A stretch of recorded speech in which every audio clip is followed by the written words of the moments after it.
What's going on, people? What is going on, man? It is Friday night, so you already know it is Friday Night Madness. I know you're used to seeing me on that side, but we're gonna switch it up today. We got Bushwick Bill on that side. Mm-hmm. I am your boy, Six Man KStylzz, aka the fullback. And to my stage right, it is the mad scientist.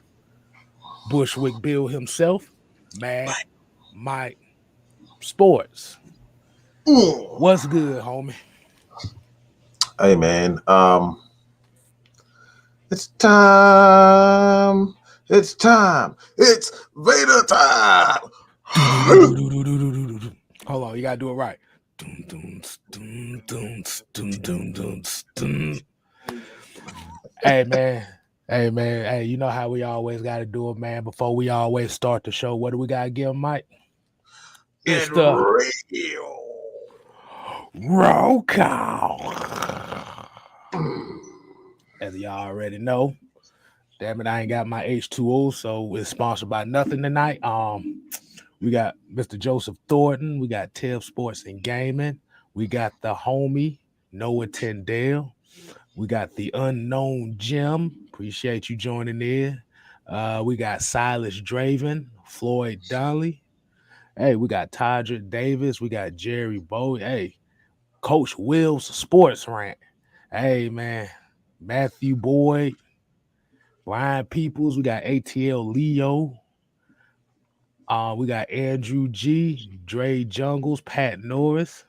We got our main man here, Mr. Cookie by Nature, Devontae, Pole DTV, Ezekiel King. And we got Tony Wright. Tony Wright. If I haven't said your name, hey, we acknowledge you as well. We gotta go ahead and get this thing popping tonight, man. Mike, what you got for 'em? How, Um, how how we gonna start this off? I wanted to get a tweet up, but I guess I'm gonna have to read it. But it goes a little something like this. You guys have not already. Um, as a matter of fact, just give me a second. I want to actually, I want people to see it. Okay, so So, why you doing so why you doing that? yeah. I'm gonna go ahead and extend the real roll call right quick.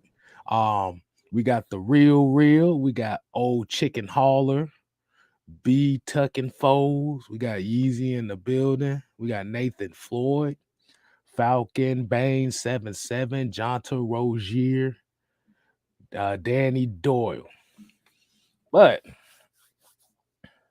I'm wondering, is this gonna be right?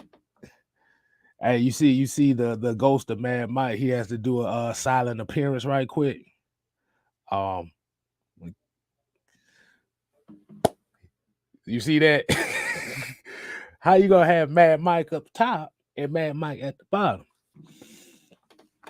But I want to get everybody's opinion on how they feel about what's been going on this last week, as far as what free agency and the news about Calvin Ridley and his bigger gambling problem and all this back and forth between trading Matt Ryan, not trading him, extending him not. So y'all go ahead, y'all put what y'all think on those in the comment section until we get might get us prepared for the tweet that he want us to look at. Um Let's see. We got a couple questions here. Todrick Davis here said, would you guys take a flyer on Tariq Cohen or Eddie Goldman for vet depth? Eddie Goldman, yeah. Tariq Cohen, I'm kind of like on a I don't know side because, like you said, he has been hurt, and that was one of the main reasons why they cut him. Mm-hmm. We don't know what his full health status is as far as the physical side of it. Like I said, it could be his injury could be worse than what we thought. But Eddie Goldman, oh yeah, we need that D line depth as much as possible. Mm-hmm. But we also have to remember we still need those extensions coming up here soon. And I think the Mm-hmm. reason why it's been a whole lot of hectic stuff going on, especially when it comes with the fans and how a lot of the media want the Falcons to move, is basically the same story as last year. Arthur Smith and Terry Fontenot, um, they're not giving nobody no telltales of what they're gonna do. Mm-hmm. Everything is such a speculation, everybody's panicking. Mm-hmm. But we got a $5 $5. Hey man, super you chat. guys continue to do that. Yeah. Y'all make sure y'all share, hit the like button, share this stream with a couple people that y'all might know that might not subscribe to us. We definitely would Mm-hmm. appreciate that. But Blackheart came with the $5. He said, I hate the Ridley news, but in all things considered, I'm happy. We under the cap. Hell, it's the most production we've had from Ridley in a while. Wow. That's so Damn fucked up to say that. But I mean, his right. name is Blackheart for a reason, man. That was a black-hearted statement. Yeah, you think? Exactly. But yeah, I think just the issue with Calvin Ridley is I think it's more so him taking it more lightly than than it need to be. I mean, because it's actually, when you look at the situation as far as the gambling, and like I said, it's serious ramifications, because the reports coming out now that it's more than the 1,500 that he's saying. They got Oh, so upwards to it says upwards to almost $150,000 worth of bets on parlays. oh my god. But the reason, but the reason, for a lot of people that might not understand why they put the punishment on him like this, is because it was written in the CBA agreement that these players get a cut of the profits that the NFL makes from the gambling side, but they can't partake in it. It was part of the new CBA agreement they had. So if a lot of folks don't understand that, or still like, well, is it like I said, he just did what he did, and the ones that are justifying it, that's just like saying your boss told you not to slap the hell out of your employee, but you did it anyway, and now you got fired. Mm-hmm.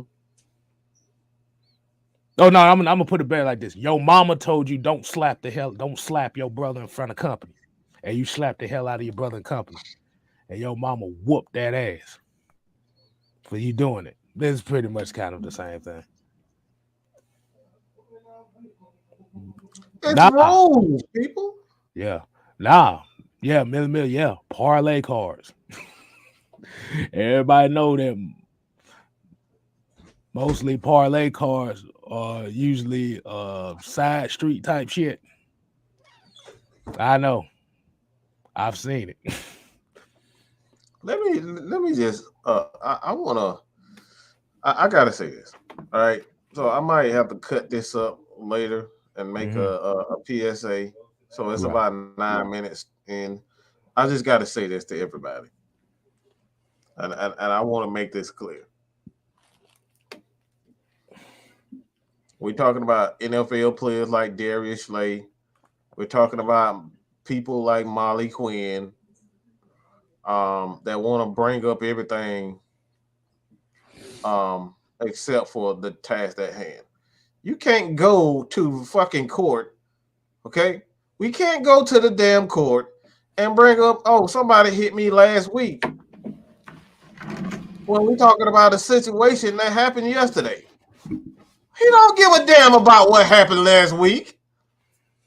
He don't care about what happened 2 years ago. A situation ain't got nothing to do with what the task is at hand. I don't want to hear about when the elephant man grew another another set of ears. I don't give a damn about none about that. I don't care about what Dennis Rodman wore a dress in 1990. Ain't got nothing to do with what Calvin Ridley is doing right now. Stop bringing up domestic violence. Stop bringing up everything else. Well, they make money off of FanDuel. Guess what? Mm-hmm. These players get paid from what the players profit, what the NFL profit for. So all this dumbass shit that guys like Darius Slay is tweeting and talking about, oh, they did this to Colin Kaepernick. Well, Colin Kaepernick ain't got shit to do with what Calvin Ridley knew. Right. He knew that this was illegal, and he decided to do it anyway. At the end of the day, what's my point?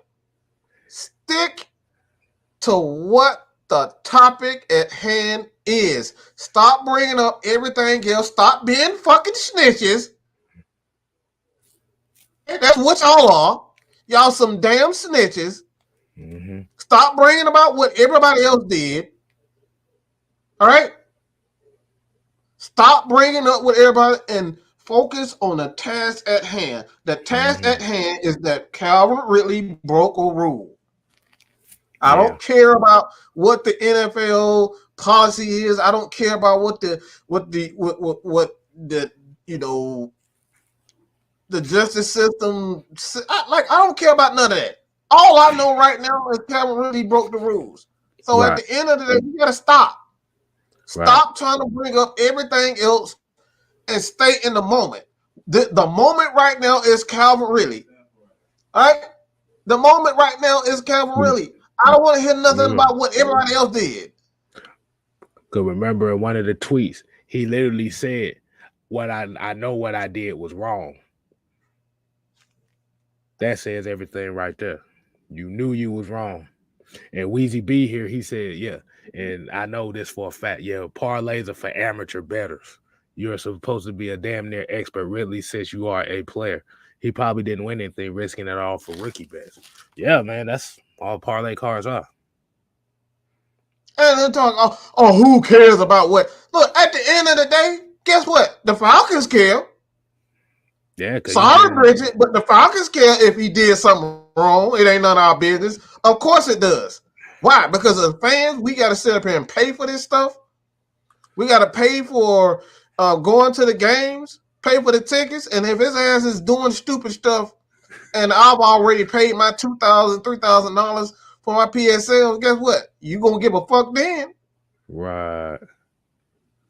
What if Matt Ryan decide? What if there was Matt Ryan? Everybody be mad as hell if there was Matt Ryan decide to do some dumb stuff. And we up here talking about, well, who cares about what he did? We ain't holy saints. I don't give a fuck if he ain't the holy saint. What he did was wrong. Right. You gotta stop that. And Tay Rush here, this was the news today as well. Like Deshaun Watson is not facing charges, should be main news source of all media outlets. I'm not surprised by that. Did you see the wigs on those girls that was testifying against them? That's all I needed to know. I know it's a serious moment, but when I saw them wigs, it was like, nah, they lying. But like I said, it's very interesting too, because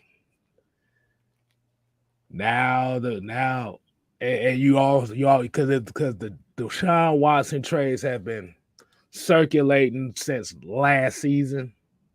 But because now that it's officially known that he's not going to get charged, the talks are going to go skyrocket through the roof. So, like I said, that's good on him. I'm glad he didn't get caught up in that. And I'm gonna say it like this: that goofball shit, because we already know what the real deal about that was. But let's see. Any other questions here? So Tawdry came with another one. He said Todd McShay predicting them to draft London at 8 and trading up to take Matt Carroll in the bottom of the first. Oh God. I gotta get reminded of this shit.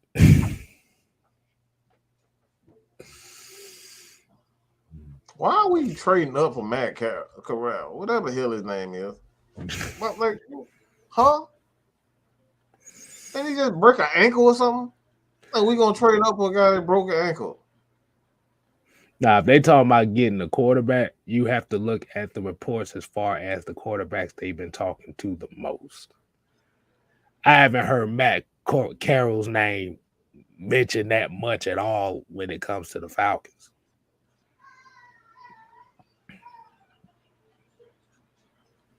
The Drake Now, London that doesn't surprise me.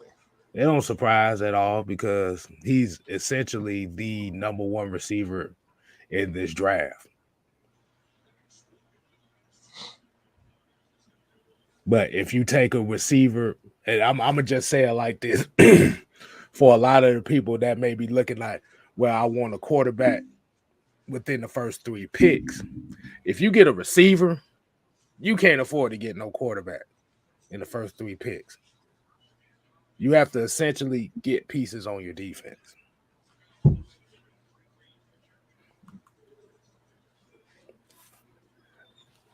Because, like I said, I know wide receiver is kind of like a big need for the Falcons. It's pretty much we need damn everything. Let's just be real. We need a lot. Bless you. I'm not trading up for no quarter. If I'm going to be trading back in the first round, I'm getting me the best defensive player I can find, the best pass rusher, D lineman that's available at that moment. What's going to help your team? Right.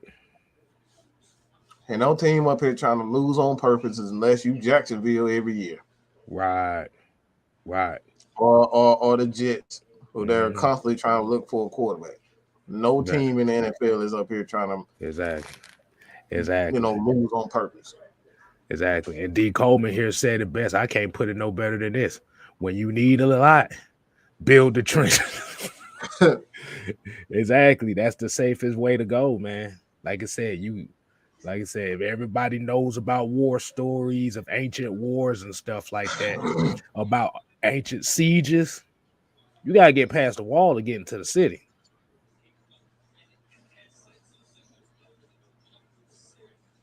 If you ain't got no wall, like I said, if you ain't got no wall protecting you to where the attacking force has to try to seize over the wall to get into your city, and it's just wide open like that, it's not a good idea. I'm gonna do it like the South Park ski instructor. You're gonna have a bad time. Remember that.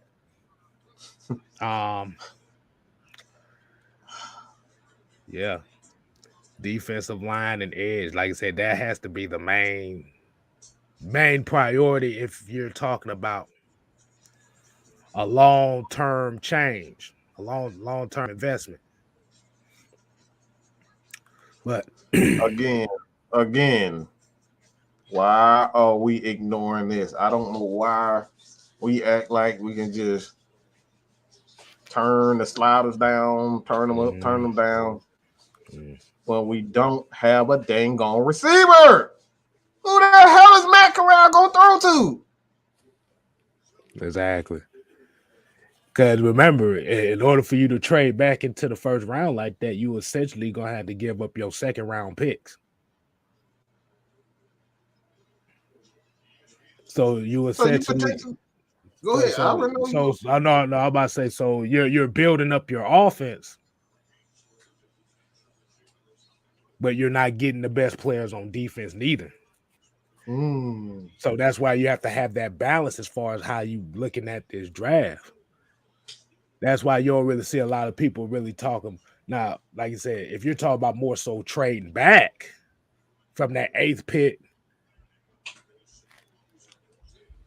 to about 12 or 13, like I said, whatever they're going to do. What are we talking about? Get a serviceable wide receiver in free agency.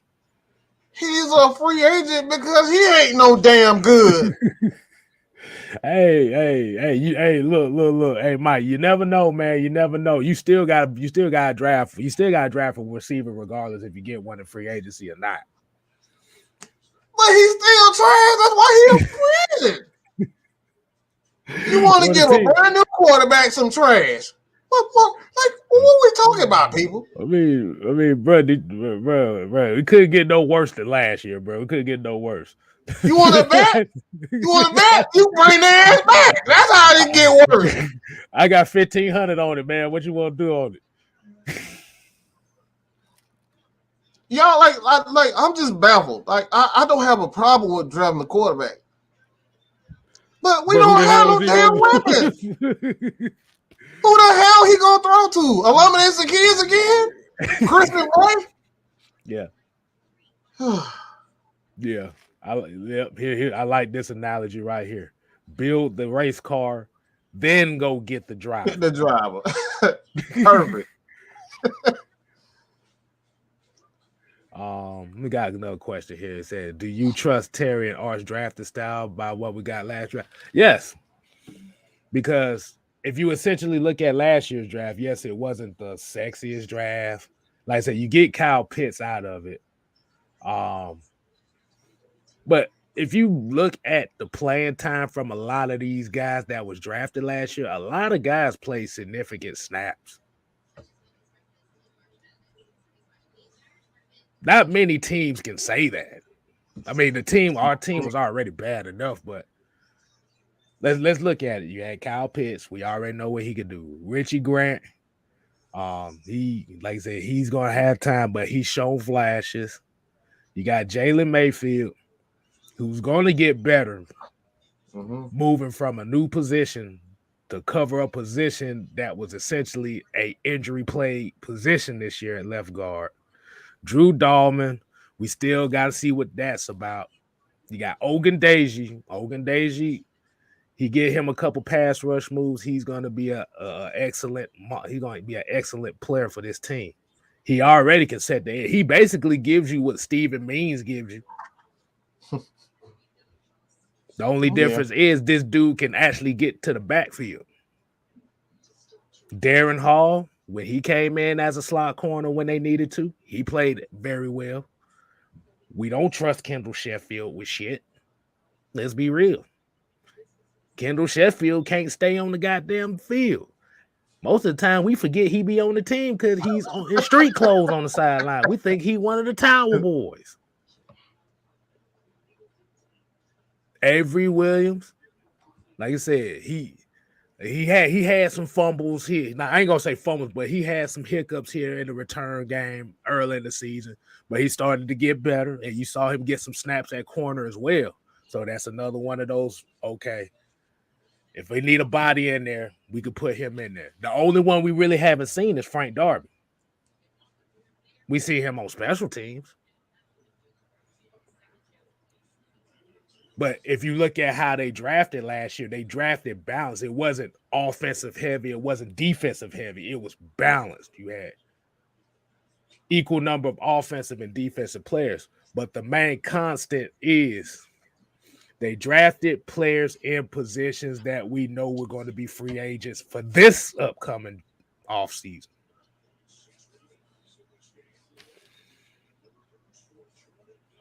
Kyle Pitts was an insurance policy. Because Julio wanted out. Julio was gone. That's why when they got him as the best player available, they snatched him up last year.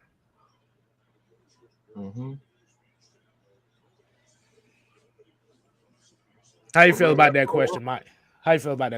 So, yeah, Terry and Art, I like how they did it because you actually saw a theme. It was a consistent theme. It was guys. They got a bunch of seniors and they got a bunch of guys that were versatile, guys that could play multiple positions. But you saw that the main constant of them is building the foundation right now and building it the right way. What do you think about that, Mike?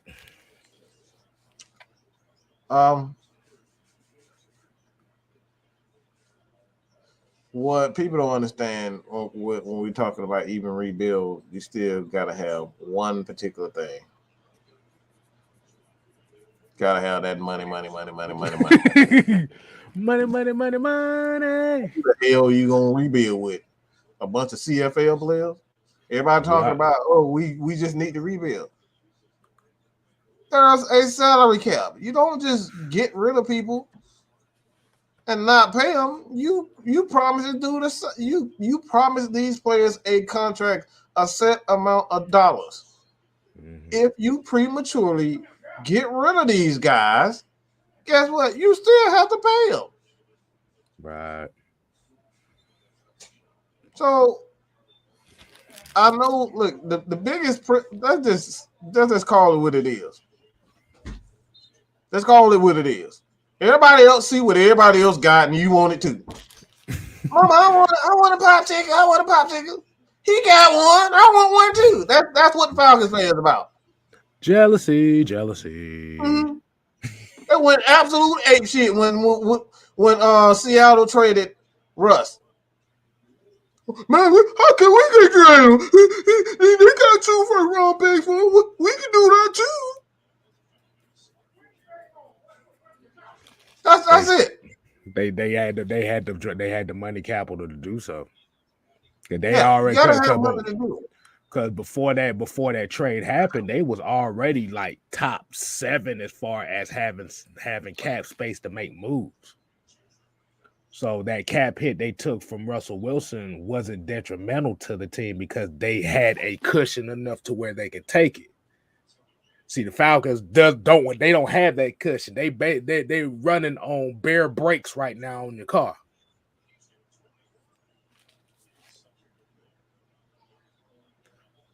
Wait a minute. Hold on. There's a name I ain't seen in a good little while. Oh, woman, where the hell you been? Where the hell you been at, woman? They got everybody asking about you and shit. Asia, how's it going? If anybody don't know that this is the princess of the AFN family right here. I'm about to say, goddamn, the girl done disappeared off the face of the earth. But back to talk about Now if the Falcons was in she said it was school. And like I said, it's all good. We just mess with it. We just glad to see you again. So if the Falcons would have had a draft, a cap situation or a money situation where they was like before all this was like right around that 30 million, 40 million. See, now they can make that kind of trade and stuff like that, or they can make all those kind of free agent moves. They allow guys like KJ Wright to walk in free agency. Like they allow Richard Sherman to walk. They didn't just prematurely cut these guys. When you prematurely cut guys after you are on the hook for dead cap money. It just does not go away. This is the reason why I said that the live last night. We talked about this. We got all these content creators talking about all this. Oh, we can get rid of. Of course, we can get rid of them, but that don't mean we can't. We not gonna still pay them. Right. You can't just come work for me in my garage and not pay people. Oh, you gonna pay them. You not gonna like it. They gonna get their money some way. Yeah, because essentially, like you said, essentially, like with Truth, like Desmond Trufant's case, for instance, last year he was getting paid by 3 teams last year: Falcons, Saints, Lions. Even though all 3, even though he didn't play with us for the last couple of years, even though the Saints cut him, and even though the Lions cut him, was it Lions or was it? Because I remember he ended up with the. Okay, I just wanted to make sure because I remember he was on the Raiders too. But yeah, you got to, like you said, if it's one of those, if it's not a guarantee in the contract, if there's a guarantee in the contract, you're going to pay that regardless.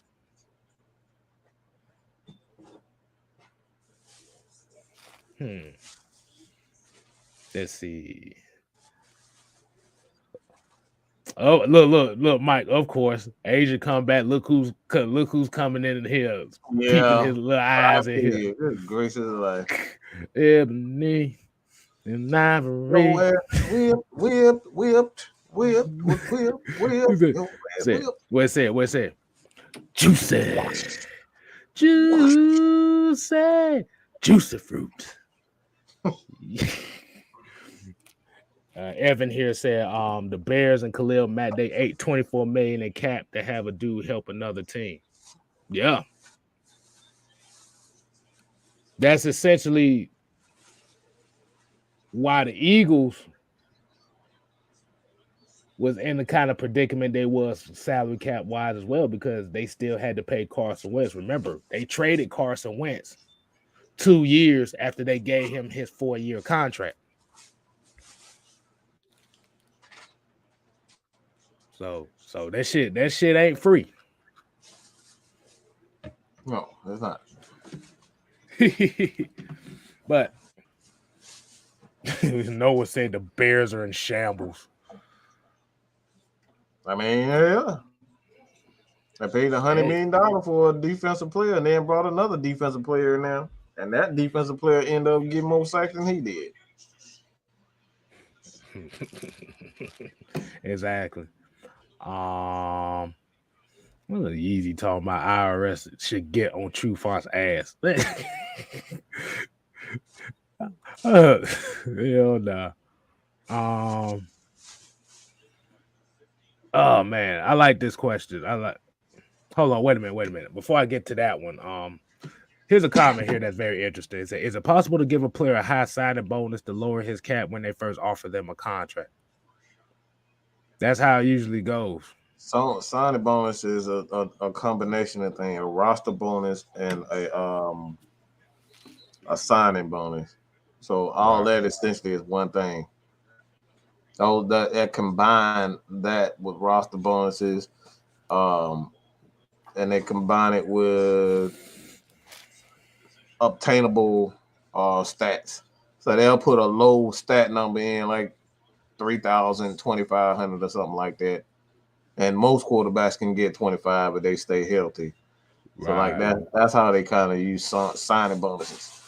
A lot of obtainable stats and roster bonuses and stuff like that. Right. Hold on. Wait a minute. He said, y'all been heartbroken twice, but yeah, we sitting here looking out the side, looking like this. All by myself.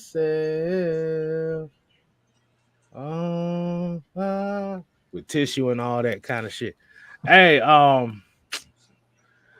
Dirty Bird T. I'm about to say, go ahead and ask the question. Like I said, you ain't gotta ask permission to ask a question. You just go ahead and throw it in there. I got a feeling it's gonna be stupid. Man, we ain't gonna know until it comes up, man. Don't be judgmental already. Every time they ask a question before question, it's always up there. Don't be judgmental, man. That's how we run people out of here. He gonna run because he's scared anyway. Would you take Harris? Harris. It depends. Harris. Talking about the linebacker. Talking about the linebacker. What the hell is his name? Christian Harris, the linebacker. Because eventually we're going to have to look for a linebacker in this year's draft. Like I said, I have like four names that I can see. Because I'm going to throw Devin Lloyd's name out the picture because I know we probably ain't going to get him. Well, most likely might not get him, but you pay attention to Christian Harris, that's one of them. Darren Beavers, you pay attention to another one. Chad, well, knowing this Falcon fan base, Chad Muma will probably be an unpopular pick. And the other one is Quay Walker. Like I said, those are the four names y'all need to pay attention to for linebackers. It wouldn't hurt. I'm not against it. I told people before, don't get surprised. Don't be surprised to not see either Debo or Foyer. Somebody's gonna have to go. Can't pair. Right. You can't pair two linebackers making over $10 million. Somebody's gonna have to Oh. go. So don't Oh be man. surprised. Hey. Hey, I'm about to say, everybody, we got a treat for y'all tonight. Um, Ain't no well, you damn know when you treat. see Get this, his ass on the damn. hold Get on. your ass in here. Ain't no damn treat. Oh, I want to give it all to right Oh, man. Well, boy, LT, man, what's going on, man? What's going on, people? How y'all doing this evening? Hey, we good, That's we what good, I we good. do. That's what I do. Y'all can't mess with Boy. me. I am the silverback. Oh man. Oh man. So what's the word for the night? We just talking random talk. We just pretty Here much we just go. We answering got one. questions. We're gonna eventually let people come in here in the next few minutes. We just gonna get some questions in here before we let people come on. Well, I'm gonna be dark screen tonight because I'm over here trying to enjoy my gaming session. Ain't nothing wrong with that, man. Ain't nothing wrong with that. Ted, So, go ahead. well, go ahead, go ahead. No. I was just gonna read this question right here. I know he asked it to me and Mike, but I'm gonna let you go ahead and hit this first. Say, if you was the GM, what would be your first move? Talking about for this year. Yeah, I guess as far as either free agent, I guess free agency. I think that's what he mean. Like, what would be your first move on free agency? Free agency draft. To free that up. And well as the restructures and all that type of stuff. So, I like mean, what? well, Right. first of all, you definitely got to restructure Matt's contract to get more cap for this year. Um, Free agency, I'm not sure because I could tell how this regime want to operate. They want to operate by actually building guys like through the draft in a sense. Like, not saying they wouldn't bring in free agents, but I'm here to tell y'all like if y'all think that the Falcons probably won't be bringing in top tier guys, excuse me, I don't necessarily see that happening.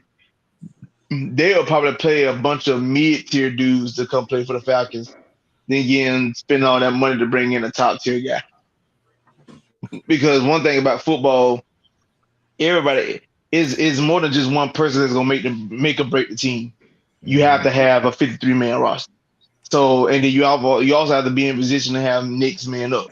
So in case somebody does go down with an injury, you not necessarily losing that production at that spot. We've seen that time and time again. I give any Falcons fan a prime example. Look at that 2018 season for us. When we lost our starters at certain positions, we couldn't get nothing else from that spot because the guys that we had there wasn't necessarily either they wasn't ready or they really wasn't qualified to be handling that spot throughout the duration of a season. I mean, so I don't think for saying free agency wise, they're definitely not going to get top tier people like that. Now I said I could see them definitely spending money, like restructuring Matt's contract to put more relief on the cap and whatnot. And they might. I I will hope to bring in a Hicks and a Chandler Jones, but that depends on how much money are they asking. I don't think Chandler probably is asking for top tier money now because he's pretty much done gotten paid throughout his ordeal with Arizona. And I guess, just like time done ran out, you probably don't want to be there no more. Some things probably don't change within the organization. So he might Right. not want to be able to play in Arizona anymore. Right. As far as let me see, I can say the draft. To me, I'm looking strictly on that front. On the defensive side, we have got to shut it up, people. I don't understand. I understand folks have their feelings about things and whatever the case may be. Do I want us to keep both Foye and Debo? I would love to. Is it Mhm. is it less than likely? Very much so. I mean, the only way I can see us keeping both Foye and Debo, the Falcons gonna have to look at Foye and be like, okay, yes, you had a decent season last year, but you don't have no accolades in your career. You're not an all pro. You're not a pro bowler. You're not considered, as a, for a linebacker award or anything like that. You don't have that. Yeah, you got a couple player of the weeks, maybe, you know what I'm saying? But you don't have no over the course of a season accolade.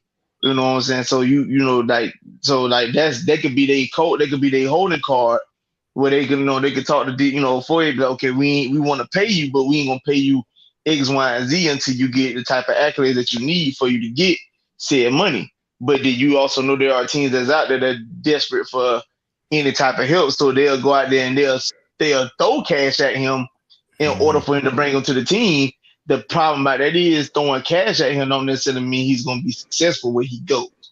So Right. I mean, like, so that's a take on that. But like I said, for saying that front, I mean, we've been struggling on that front for years. I really want people to understand that when it boils down to things, we've done this before. I see people talk about drafting cornerbacks in the draft. We literally did this in 2013. We literally drafted a corner in the first and second round and neglected to really shore up our line. Like when we actually had talent that could be on the line, we neglected Mhm. to actually do something about that. So in the midst of us doing that, it caused us to, fail in that front. And then people might be like, well, the secondary suck. Well, it gonna suck when your front can't do their job. And you can't stop Mhm. the run, when you can't, get the quarterback off the spot and make him dysfunctional throughout the course of a game.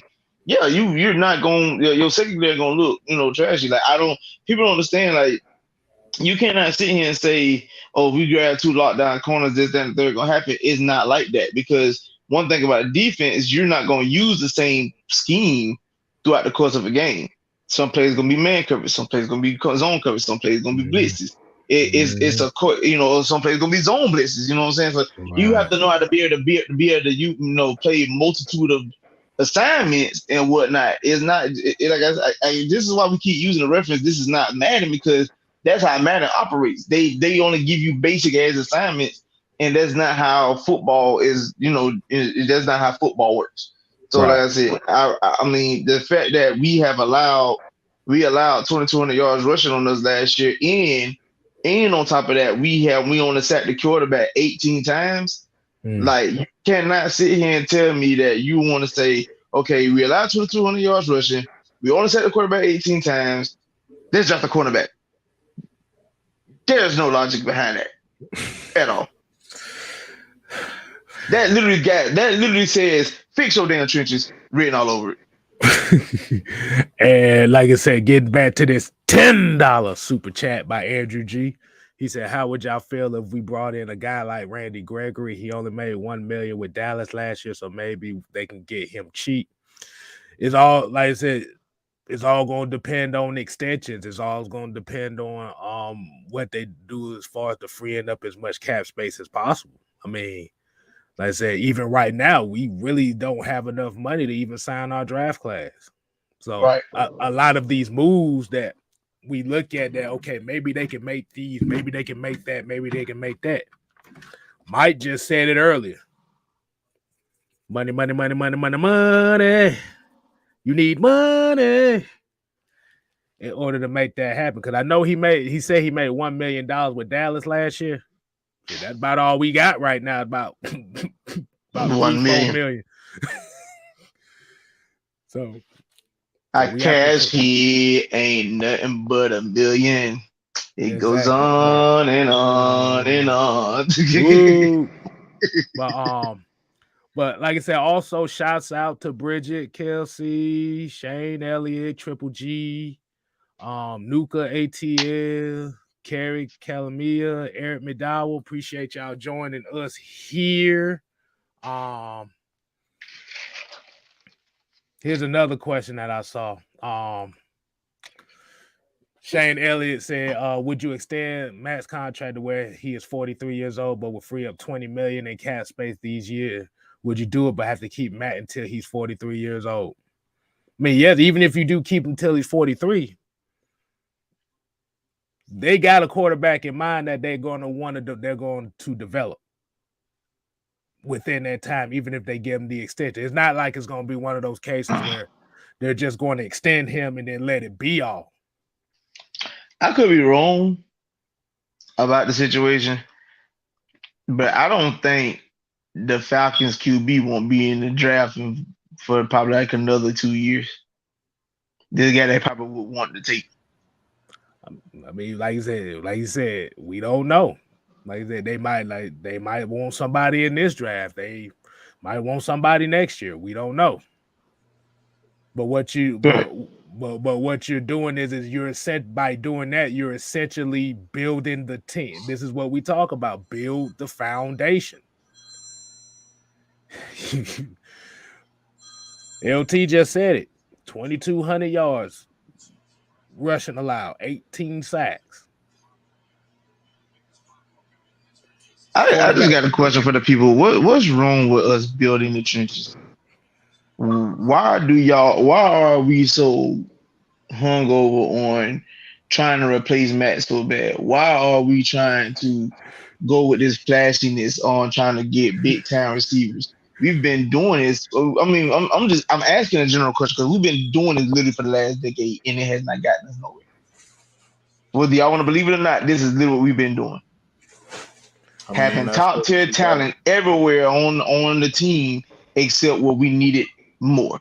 I never forget watching people laugh at Dallas for years because they kept going, like every year in the draft, they kept taking like linemen in the first round. And people was like, Dallas took another lineman. Dallas took another lineman. They freaking crazy. Why would you take another lineman? And yet, a running back, I mean, BS, he had to deal with injuries and other stuff, but he was considered a bust compared when he came out of high, the type of back that he was in college. He ran for 1,500 yards behind that line. That running back name is Darren McFadden. McFadden was pretty much out the league. Coming to Dallas, he was on his last leg. That man rushed for 1,500 yards behind that line. You got to have trenches. Mm-hmm. Another example. If y'all know anything about the San Francisco 49ers, their defense, their defense is good collectively. Their secondary ain't worth 2 prostitutes off of Fulton Industrial. They suck. But you know what makes them look decent? That front seven. When your front seven can hold the run and can get after the quarterback, it eliminates the deficiencies in your secondary. If you think I'm lying, ask Aaron Rodgers. I want everybody to drop fire emojis because I know y'all about tired of me and Mike saying that. So y'all got it from somebody else as well. Y'all make sure y'all drop some fire emojis on there because that's exactly what the direction this team needs to go to. And like I said, even when we talk about Sauce Gardner, that's the main name. Well, that's the main name everybody's associating. I want you to kind of pay attention to him just a little bit closer. Take the name out of it. His main weakness is he tends to get grabby. Does that sound familiar to y'all? Damn, that sound familiar. Mike, does that sound familiar to you? Nope, because I don't know who he is. I'm gonna keep that up. I ain't got nothing. He petty. I don't know, dude. I don't know nothing about him. Hey, we just going off the scouting reports. I know what you're talking about, but I still don't know who he is. Do you want me? All I'm saying is you want to bring in a person like Charles Gardner, whatever his name is. Charles Gardner. But I don't know. That sounds like a damn character. Why you playing? That used to be the running back for the Oakland Raiders. I was about to say Charlie Gardner in his head. Yeah, Charlie Gardner for the Raiders. Exactly. What's going on, Trevor? He want me to go ahead and shout his name out. I know he gonna be big. So I'm like, what's going on? I thought I did shout your name out when I was singing that song for you and Asia ass. So hey, I'll do it again. All I'm saying is, I mean, I done had a cornerback on my team that kept playing, that kept that on that little bow wow on repeat. Like, look, bro, stop. Don't start talking about grabby corners. Like you that I'm about to say, bro. I'm about to say, all the way. You ain't got no room to talk about grabby corners. That motherfucker be unbuckling people's shoelaces and shit while he on the damn field. He can't stay on his feet. He be grabbing ankles and shoes. Oh, dude, you was saying talking about cornerback is that be grabbing. Come on, bro, stop. I mean, at this point. Listen, in many games I watched that, man. I'm damn near asking him if he planning on giving Julio $200. Why? Then you kept trying to take his clothes off. Yeah, boy. That Julio down there out there, but that nigga, he grabbed it down. His underwear, the man was grabbing everything. Damn, boy, like you planning on giving him some money after this game? Shit. Exactly. So, you want to go ahead and open it up for the people? Hold on. I gotta say something real quick though. Where's that? Could it be some bullshit? What's I tell you now? I'm gonna find it. Hold on 1 second. Oh, while you doing that, we're gonna read some of these comments.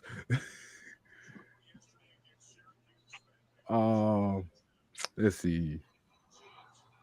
see what we got here. Brian Peoples here said it too. Drafting a DB would not improve your run defense.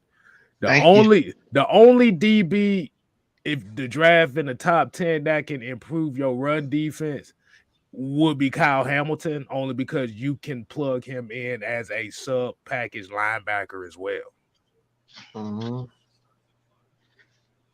Other than that, there ain't really no DB can really help you. Well, let me just say this real quick. What you got? It's not so much. I don't know how many times we're gonna continue to say this, but we can't continue to build a team the exact same way and then wonder why, and just keep on hoping that it's gonna end up with a different result. Albert Einstein said the definition of insanity is continue to doing the same thing, expecting a different result. We literally did exactly this under Tony. I said it. Our that we literally draft two front and then turn around and drafted Robert Alford, and we sitting up here talking about drafting Sauce Gardner, who hasn't played one elite receiver in his entire career. But we up here talking about he ain't giving up touchdowns. Motherfucker, he playing Murray State in Houston. Little Army and Navy.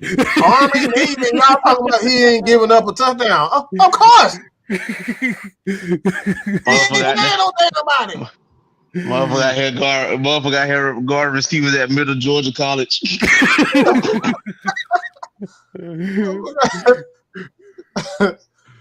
Well, but Atlanta Technical College, and you up here talking about he ain't giving up touchdown. Come on, man. Where's that? The UEI wide receivers. Right. Like, man, who the hell? He got that guard. He guarded Everest Institute. If you're working a 9 to 5, and you're trying to make the same money. Out there got the tight ends that from the ICDC college. Hey, what's wrong with y'all? He ain't gave up no touchdown. Have y'all seen the talent he went up against? Clayton State. Good God. Boy, I tell you.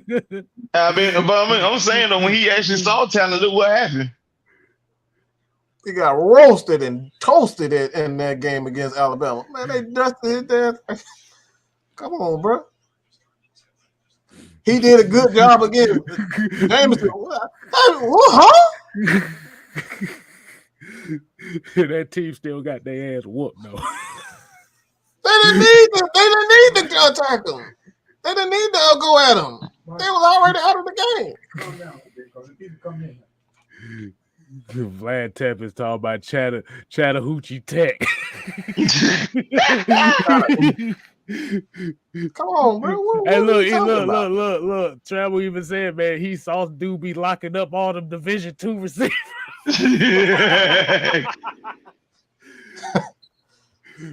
Cause the thing is, we always but like I said, the thing is, we always said about why a lot of people were so skeptical about drafting AJ Terrell was because he got beat by Jamar Chase in the national title game. But then go back and look at he literally faced mostly all the top receivers in the SEC. Actually, most of the top receivers in the country, which is usually the SEC, ACC, and did good. So him showcasing his talent in college is legit. Versus Saul's showcasing his damn talent in college, and it's looking like I don't know, dog. When you out there guarding like Michael Linson's on at wide receivers, it don't work. Michael Linson with the bad knees and shit. And like, I can stay on my damn feet. I can stay on my damn feet. Right. But and we got to get away from this notion that if we like that we don't despise Sauce. It's like Sauce is not. If our finger up their ass, we hate them. That's what it is. Y'all want everybody. We want everybody that y'all like to be all up his ass. I don't. We don't need him. We don't. We despise Sauce. You keep talking about we despise Sauce. Like, bro, I'm not worried about no damn sauce. Yeah, only sauce I worried about is this damn honey mustard sauce. Honey damn chicken nuggets. That's all the sauce I'm worried about.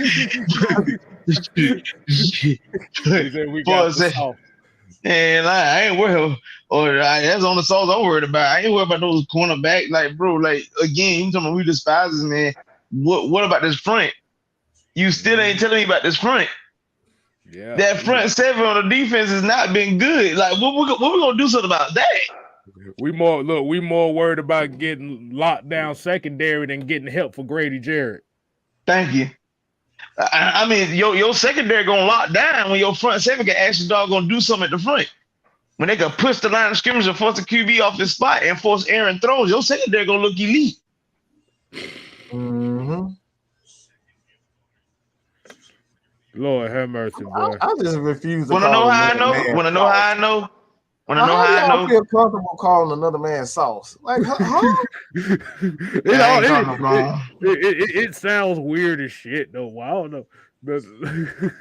I'm gonna tell y'all something though. You wanna know how I know that worked?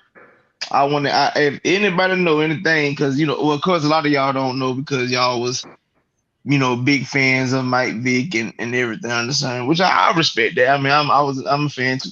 But the thing is, when y'all think about that 2002 season, that lovely season people like to bring up so much about, oh, we went to Green Bay and we beat Green Bay. You do know the quarterback really didn't do much, right? And in that season, our secondary individually, like when you look at individual players, they weren't that good. But you know what made them look formidable? We had a front seven. Mm-hmm. They weren't really, the only person that actually stood out in that front seven was two, actually, which was Patrick Kearney and Keith Brooking. But when you say collectively, when you had a Patrick Kearney, a James Theory, a Ed Jasper, a Ellis Johnson, a Brady Smith, a Matt Stewart, a Mark Semino, a Chris Draft, when you got those guys making names of themselves collectively, that what made your secondary look worth something.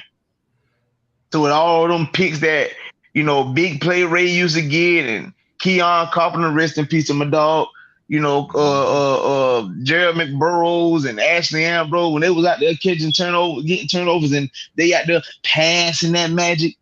They were passing that magic because that front seven was actually putting pressure on somebody. That front seven was actually stopping the run. Yeah, Travis Hall as well. Hey, I forgot about him. Look, and like I said, one thing you have to say too. Remember the like I said, everybody think about that 98 Super Bowl Falcons team. What was the heart and soul of that defense? That's right. Chuck Smith, Lester Archambault, Travis Hall, Jesse Tuggle. And it made the secondary it made the secondary look even better. All the top defenses in this league usually end up with a front seven that can either get sacks, that can stop the run. If we want to be honest, like Tampa secondary ain't that good. Nah. What made them look good because you had the front. Right. Look at Green Bay. I know Jair Alexander's a damn good corner. But look at the front sevens where you had Zadarius Smith. Hold on. Somebody said, hold on. There was a question here. What's going on, Curtis? What's going on? Hold on. Here's a question. Do y'all think Kendall Sheffield will fit better at free safety? I think Kendall Sheffield will fit better being healthy. That's what he'll be. He'll fit better being on the sideline. On IR. We just got to call him straight IR. to that Michael Jackson oxygen tank. That's what oxygen tank. The hyperbolic timetable. No. Not the healing tank from Dragon Ball Z. Is that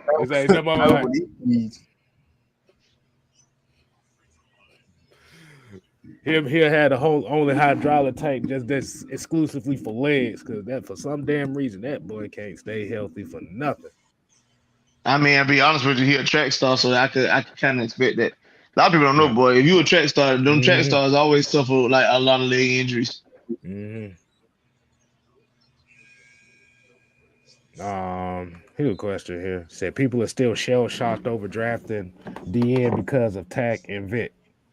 No, they ain't. They ain't got nothing to do with Vic. Tack is one thing. Vic's situation was different. The Vic was playing out of position since day one. That's why I don't go hard on that man. Right. The Vic Visa was misused from day one. No, that ain't the reason. They shell shocked when Ray Edwards and Jamal Anderson. Ain't got nothing to do with Tack. That's some shell shock. That's some shell shock stuff for your man. I had to pause the game off that one, but good God. We ain't gonna do Tack and Vic like that. At least they showed us something. Them two ain't do nothing. Well, Tack ass showed us a lot on Twitter. He did on draft night. Draft night. At least Tack had one season where he had 7 sacks. Now most of that came in. That was his rookie year. He did it. Ray Evans and Jamal, they didn't do that. Valid point. Valid point. You ain't getting no argument for him. Valid point. But the thing is, if you're shell shocked about getting, if people are still shell shocked about getting defensive ends, then you're not going to. Do we have to bring up the history of Andre defensive? Bruce? We want to bring up Andre Bruce again? Well, I mean, we can do that. Oh Lord, no! Y'all worried about Tack and Vic? Y'all need to go look at Andre Bruce. He's supposed to be the next Lawrence Taylor. Supposed to. Shit, he was more like Martin Lawrence on the damn field. He got knocked out by Tommy Hearns. That's how his ass was. But yeah, like I said, because if you shell shock over some picking defensive ends in the first round, you're not going to build your defense is not going to live up to its potential. Because that's one position essentially that you can literally damn near draft every year until you find the ones that hit. That's why they always say you can never have enough pass rushers. All the good teams have at least 4 or 5 guys that can rush the passer. Amen. We had 3 of them we had 4 of them last year.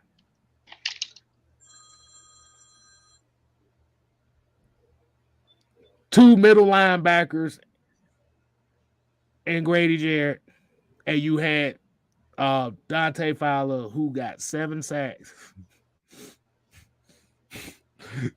who missed out on a $2 million signing bonus when all he needed was half a sack in 9 games. Yeah.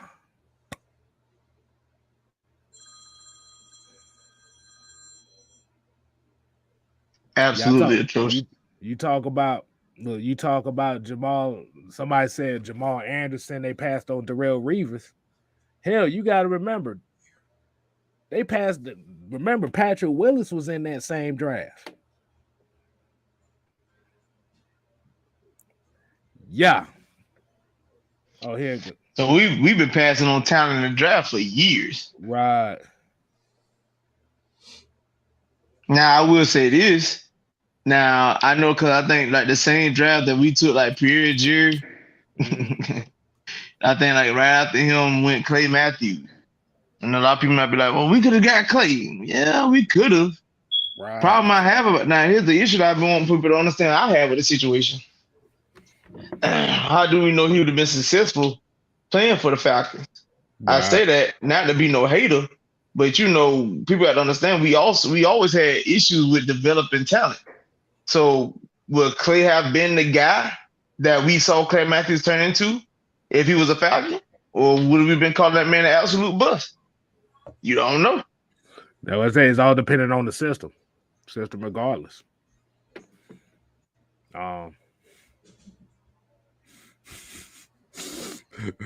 Folks talk about Antonio Brown is at the Hawks game tonight. What the? Like, why we? Why do I want a person who make horrific rap tracks? I understand that y'all are used to it. Yeah, I understand Atlanta folks are used to that, especially with y'all new age Atlanta people. You know, y'all got. I mean, you know what I'm saying? You got the 3 you want to be Hispanic black men. Well, 4'9", because you know they all hang with that Quintorris guy. I mean, you got Lil Pump, Lil Gunna, whoever the fuck, I don't know. But if y'all want to listen to horrific rap tracks, just say your own folks' music rather pump today's. Like you got local artists that y'all can listen to. I don't want that shit on my team. Okay. Now y'all want to talk about team when you have people like Skip Bayless calling T.O. Team Obliterator. That motherfucker AB is something different. Okay. Wait a minute. Mr. Big Chest, the Diva, whatever the fuck you want to call him on Days of Our Steelers, that's exactly what the fuck he is. You didn't just say that. Tell me you didn't just say that. I thought him and Kanye was supposed to be buying the Broncos together. Oh, hell. What the hell is that supposed to be? They buying a Bronco. I guarantee they ain't gonna buy the Bronco. All I'm saying is every time I think of AD, this is all I think of. Enough from the clown. That's all I think about. Oh my God. All I'm thinking is, homie, don't play that. Just give me a goddamn and just smack his ass upside the head. I'm pretty sure if anybody saw The Dark Knight, that's what Michael J. White said when they had that meeting with Joker. Right. Exactly. I'm good on that. Like I said, speaking of wide receivers, just a quick question. let's say the Falcons don't get Drake London or Traylon Burke, and we already is out. Because I know most people gonna say George Pickens, but Man, please, I was about to say that. Please don't say George Pickens again. No. I was about to say, is there any other receivers that you look at in this draft that be like a potential? Okay. Let's see. I watched George Pickens. I watched the guy that tore his ACL for Georgia last year. I watched the dude that number one for Georgia last year. I watched Tony, would you hush with that man? We get it. We get it, Tony. I'm saying I'm saying I watched that. I watched those three people. I also watched the dude that made a spectacular catch in the national championship game for Georgia. I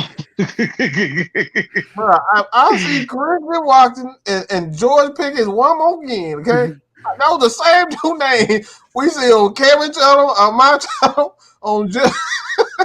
It's the same two names, bro. And we don't talk about somebody. You got to understand, it's like Dave Chappelle when he did the Making the Band skit. It's the five greatest college receivers that's coming in right now. George Pickens, George Pickens, George Pickens, George Pickens, and George Pickens. Well, I was decided to do it. What do you think about George Pickens? Did I make like 3 videos on that? Okay. Outside of George Pickens, outside of Christian Watson, outside of Traylon Burke, outside of, because like for me personally, and I'm gonna start this off like when you're talking about wide receivers, like especially for what the Falcons will definitely need. I'll say David Bell, because for one thing that he does that this Falcon team need, especially for guys on the outside, is this is literally a guy that catch the ball in traffic. He's a guy that runs those. He looks for the contact when he about to catch the damn ball. Fuck all that. Can he run block? Yeah, he can run block too. Okay. He can run block too. He's not a physical run blocker, but he can do enough to spring it. I mean, I'll take that. Mm-hmm. Curtis Smith came with the $4.99 super chat, said, "Let me get on for a hot second." Hey, he paid the money, man. Y'all ready to let some folks on for a little bit? We ain't gonna be out here too much long. We're gonna probably get about another 20 minutes. Mm-hmm. So, all right. Here we go. All right. And it should come up.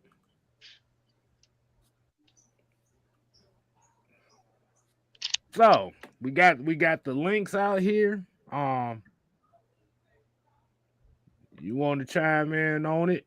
As far as what you want to talk about, how'd you feel about some of the moves? Just hit one of the links on the channel. Of course.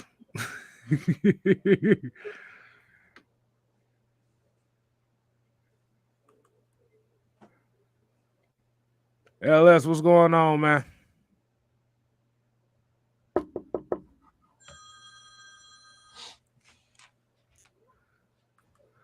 Oh, look.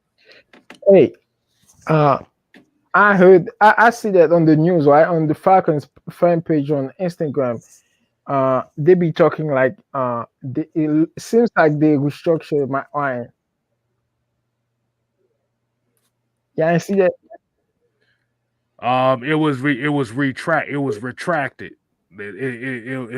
a false report. We don't know if it started up yet. It wasn't necessarily a false report. It was a quote unquote premature. Okay, that's what I meant to say. But I'm like, yeah, why you talk about it? I'm like, and this is breaking news. Hey, what's going on, folks? All right. What's up? What's going on, man? What you got for me, man? I've been thinking about what y'all was talking about yesterday about best available, and I'm gonna give y'all some options of what y'all think. Option one: would you rather have Davis with the first pick, and number two, you get what's his name, Boye Maffei, Minnesota, and then the second pick for when I did the simulate, it was either I can either choose Brees Hall or Christian Washington. And then the third pick, which I know Pickens ain't gonna be there, you did Isaiah Spiller or Pickens. Or the option 2, would you get Jermaine hold Johnson? on one second. I apologize. I gotta break this real quick. I apologize for interrupting, but keep that in mind. But Matt Ryan contract has contract extension. His restructure has been confirmed by Ian Rappaport. The Falcons have restructured the contract of Matt Ryan. So it said created $12 million worth of cap room ahead of a new league year. He's due $23 million in 22. Previously, the cap of 48. So it is been confirmed. So I want to sing a little song. Temp tones. Let's.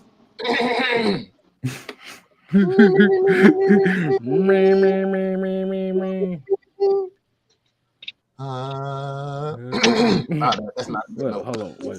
I told you so.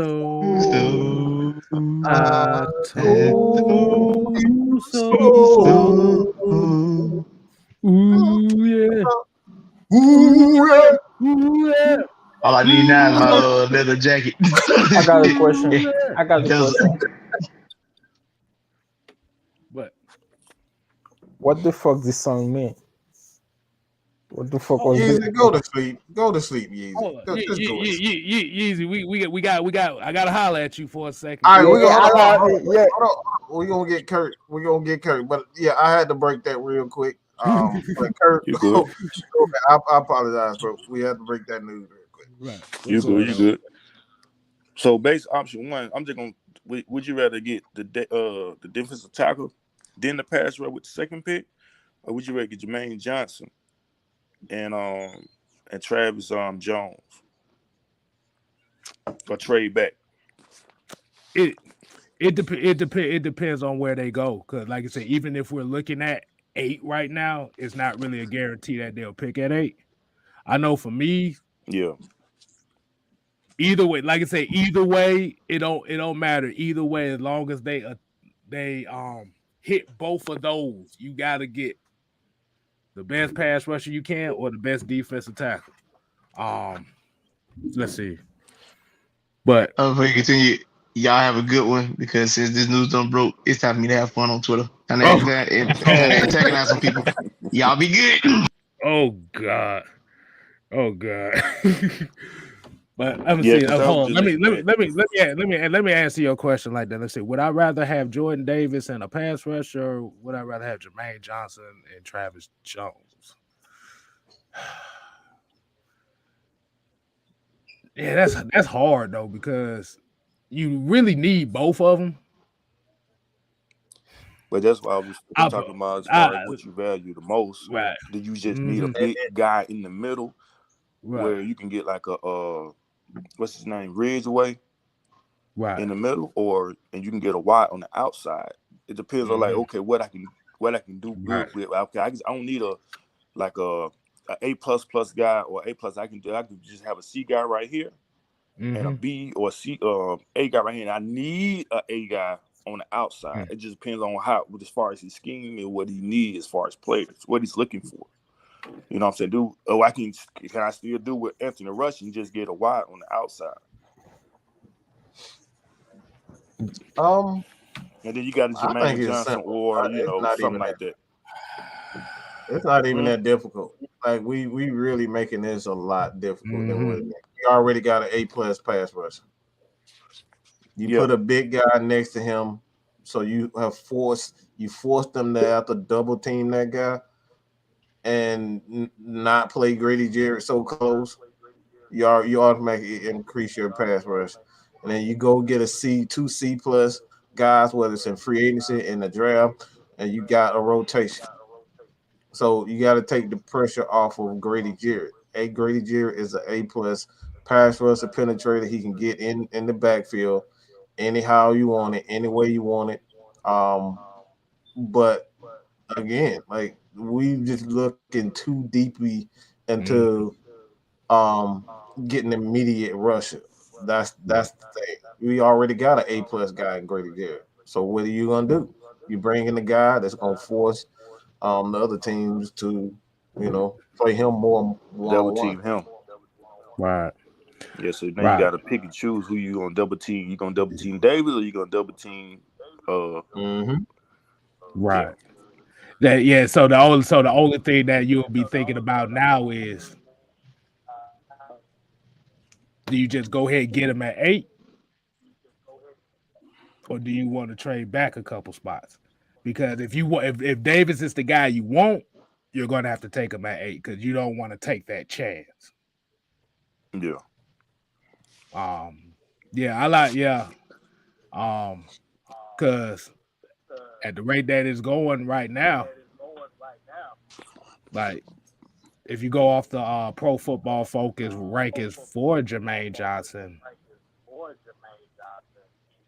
they have him as the 27th ranked player in this draft as well. But I think like I after said, the combine, I think after the combine, it made things a lot more complicated than it had to be. Because for right, me, during the Georgia Michigan game, in my opinion, I already thought Jordan Davis was at least a top 20 pick, maybe even top 10. right, And so with a lot of people's mocks, they were thinking, okay, nobody's really considering Jordan Davis, maybe except for the Chargers, because Lord knows their rush defense is god awful. So if anybody needs Jordan Davis, it's the Chargers because they need him right, bad. But right. now after the combine and seeing how fast he is at that size and how quick he is, and it's like, oh, so he's not just some big guy that happened to be a beneficiary of an all-time great defense. He is a really good player, and I'm looking like, well, no shit. Yeah. Like they were double and triple teaming him all season. Like what else did you see? Like look at you have to look at their combine performance, and you also have to look at their film in their competition. He's getting doubled by Alabama linemen. He's getting doubled by some of the top linemen in the country, and they still can't do anything with that guy. Anybody hear me? Yeah, we're going on, Devontae. Yo. As far as this restructure, I went on the spot track. According to spot track, they added 3 void years into his contract as part of the restructure. Well, What?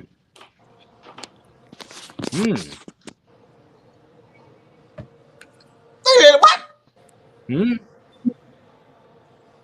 Say it again. Say it again. They Say it added again. 3 void years as part of his restructure. so wouldn't that mean he has? I mean, of course he's coming back this year, but wouldn't that mean? Oh my goodness, I just thought about it. Oh, I had to think about this. Wait a minute. That's exactly what that means. Matty Ice ain't going nowhere. Just had to say that real quick. I'm gonna get back in the comments. Hold on, Devontae, before you leave. Explain to the people what do the void years mean. Means he's going to stay here, and depending on his quality of play, they can either keep him or just let him go on the sunset. Wow, they really did add a lot of. Yeah, they can spread those. Yeah, Good Lord. they can spread the hell. I'm looking at it now. Yeah, But Mike, They're didn't gonna we spread. didn't we say that was a possibility that there was some void years that could possibly be used? Wow. They need to restructure Yeah. Debo too. Hold on, ladies.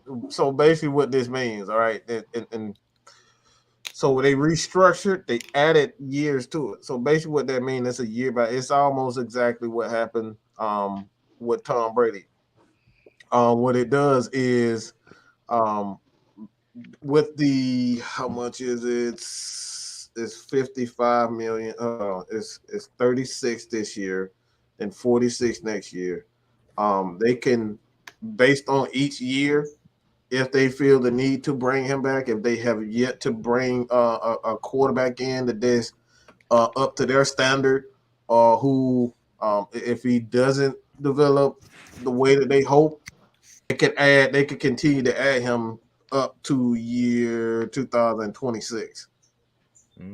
I So think what the Falcons are doing, they I added think him what the Falcons are doing is like, I think what they're doing is something that the 49ers wish they could have done with Jimmy Garoppolo. Because one thing that people really don't appreciate is that Matt Ryan doesn't get hurt. So when the 49ers drafted Trey Lance, they were in a pickle because it's like you gave up all these picks for a quarterback and he's not even ready. And then you had Jimmy Garoppolo always getting hurt. So it's like, do we throw Trey Lance in there? Do we not? He's not ready. Do we keep Jimmy G even though he's hurt? With us, it's like you could get the new quarterback, and if he's not ready, then who the hell cares? Because you still got those void years of Matt. You can just bring him back with one of the years. So it's a very win-win situation. Right. So So like you said, like you said, with the voided years, not only does it give you the space to build a team, but it gives you more time to get that quarterback and groom that quarterback. Mm-hmm. Instead of putting it in a situation to where you're trying to get rid of them, now you're putting your new quarterback in a situation to where you don't have stuff set for him. He's got to go out there and do way more than what he needs to. Now you're easing the transition a lot better now. Because that's kind of like, if a lot of people don't know about the Patrick Mahomes contract, when he signed his contract, the $500 million contract, they can cut him at any time they want to. Or they can move money anytime they want to. It just depends on how they feel. Mm-hmm. So they have permission with this contract to move, just continue to shift his money in order to help the team. So that's what those void years is all about. Based on whether or not Matt Ryan feels he wants to retire, they don't have to worry about the dead cap money when he retires, like the Saints have had to worry about. Mm-hmm. Yeah, for Mahomes, it's like if they enjoy his performance, then I think like the next year's contract gets fully guaranteed. Mm-hmm. So you tell me that the Chiefs can cut Mahomes at any time, and this won't affect the cap space, right? Nope. No, Because after 2024, they essentially every year after 2024, there's no dead cap hit on Patrick Mahomes. It's all cap savings after that. Because it's like a 10-year contract, right? Mm-hmm. Yeah. In theory, but it's more like a 3-year at first. Mm-hmm.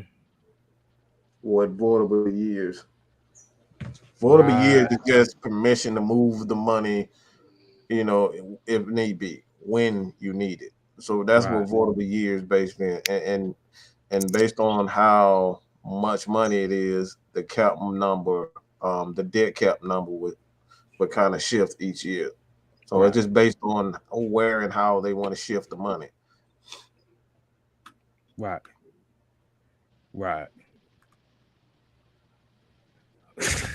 Of course. We got Calvin Ridley's thong on here. Oh my God. What? If you missed Hey, I Monday's got show, the idea from Big Sam. What did he say? Calvin really been showing his thong all year long. Yeah, you got to go and recap the Cooler Talk show on Monday. This Sam went the hell off on Calvin Ridley. But I heard.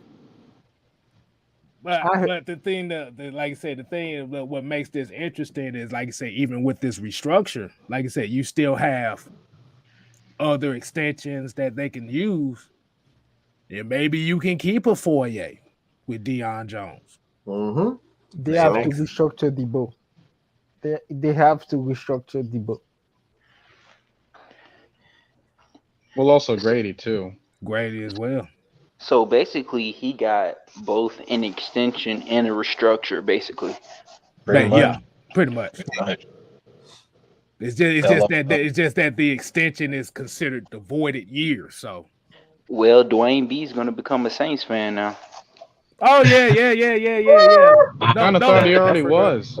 Next thing they got to do is to they really got to sign those Ice Cubes as our new running back because they got some big heads, man. Hey,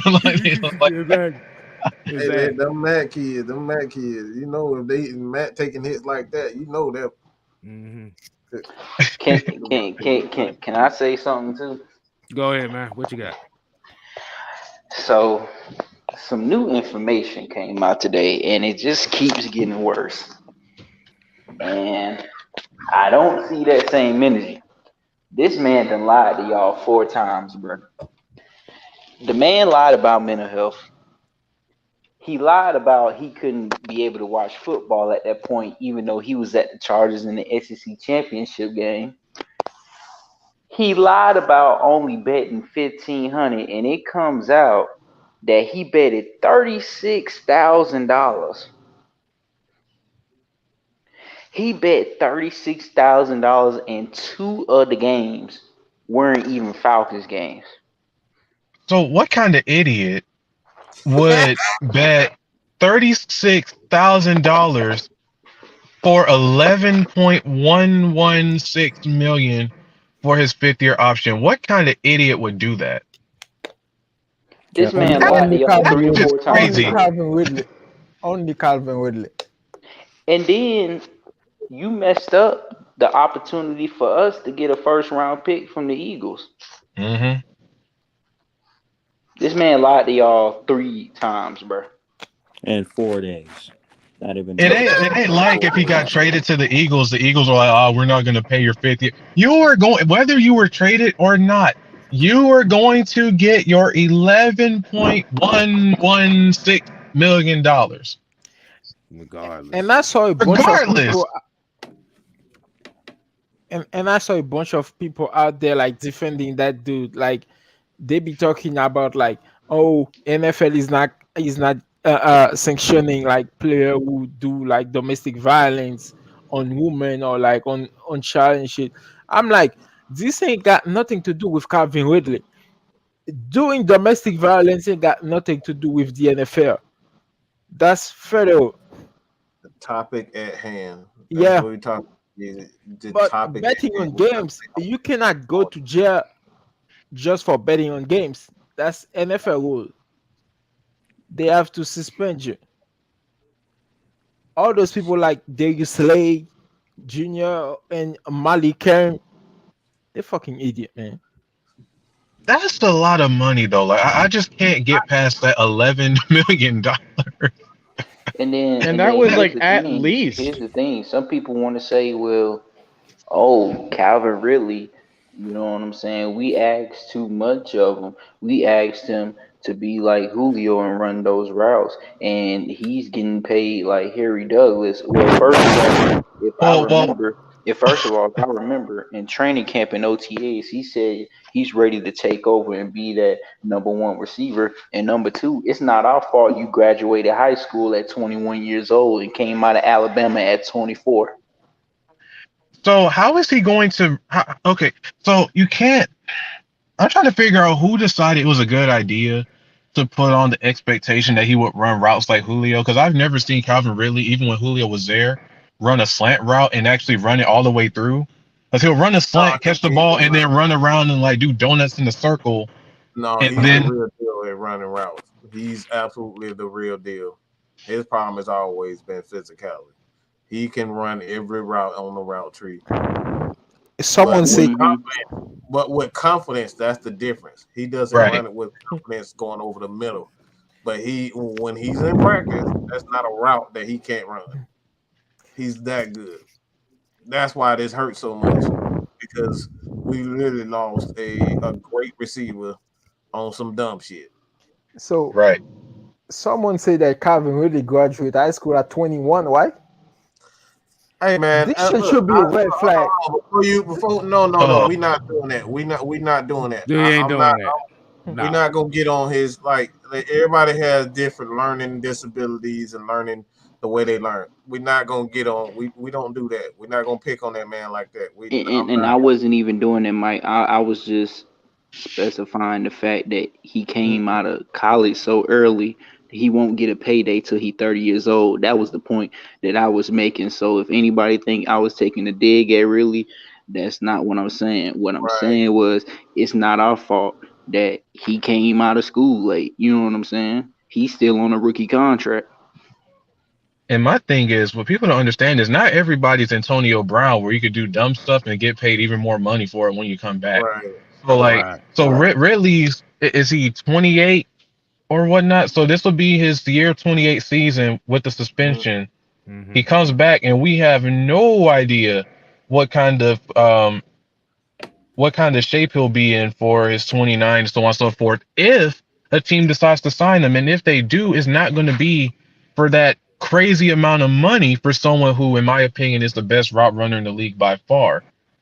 He literally lost all of that for $36,000. Like that's crazy. Hey, you gotta say it right. He bet on parlays. Look, I don't even care if he bet on the Falcons to win. The fact of the matter is, like, the best bet for your team to win is if you actually played the game. So, like, it just so happened that, that we won the Jaguar game, but still, that's Bro, you Right.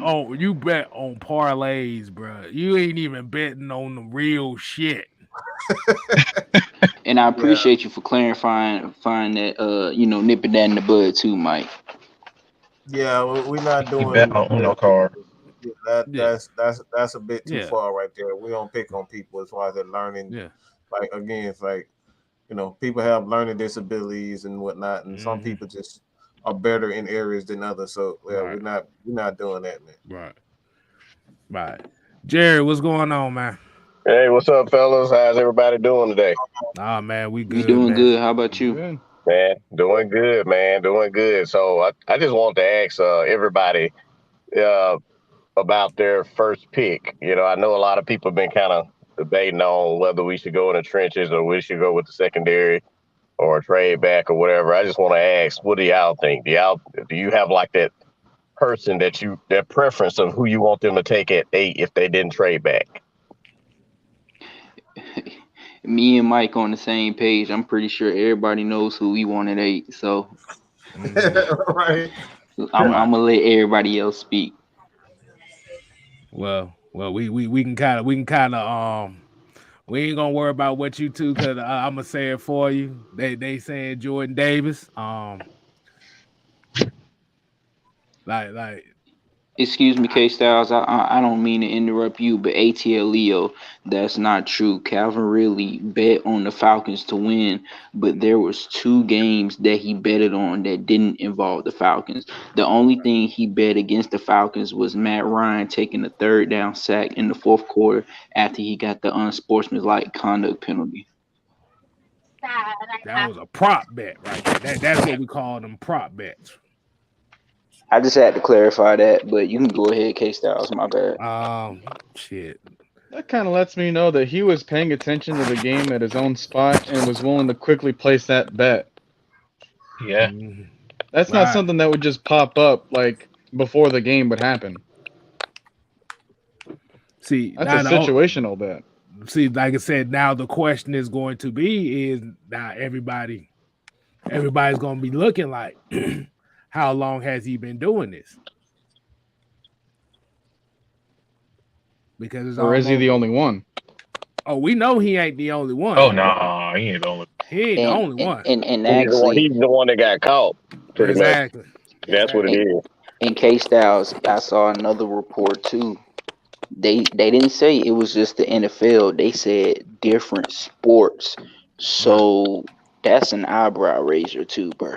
Right. And like I said, and let's be honest. Before we get to Jerry's question, I'll just elaborate on this. Let's be honest.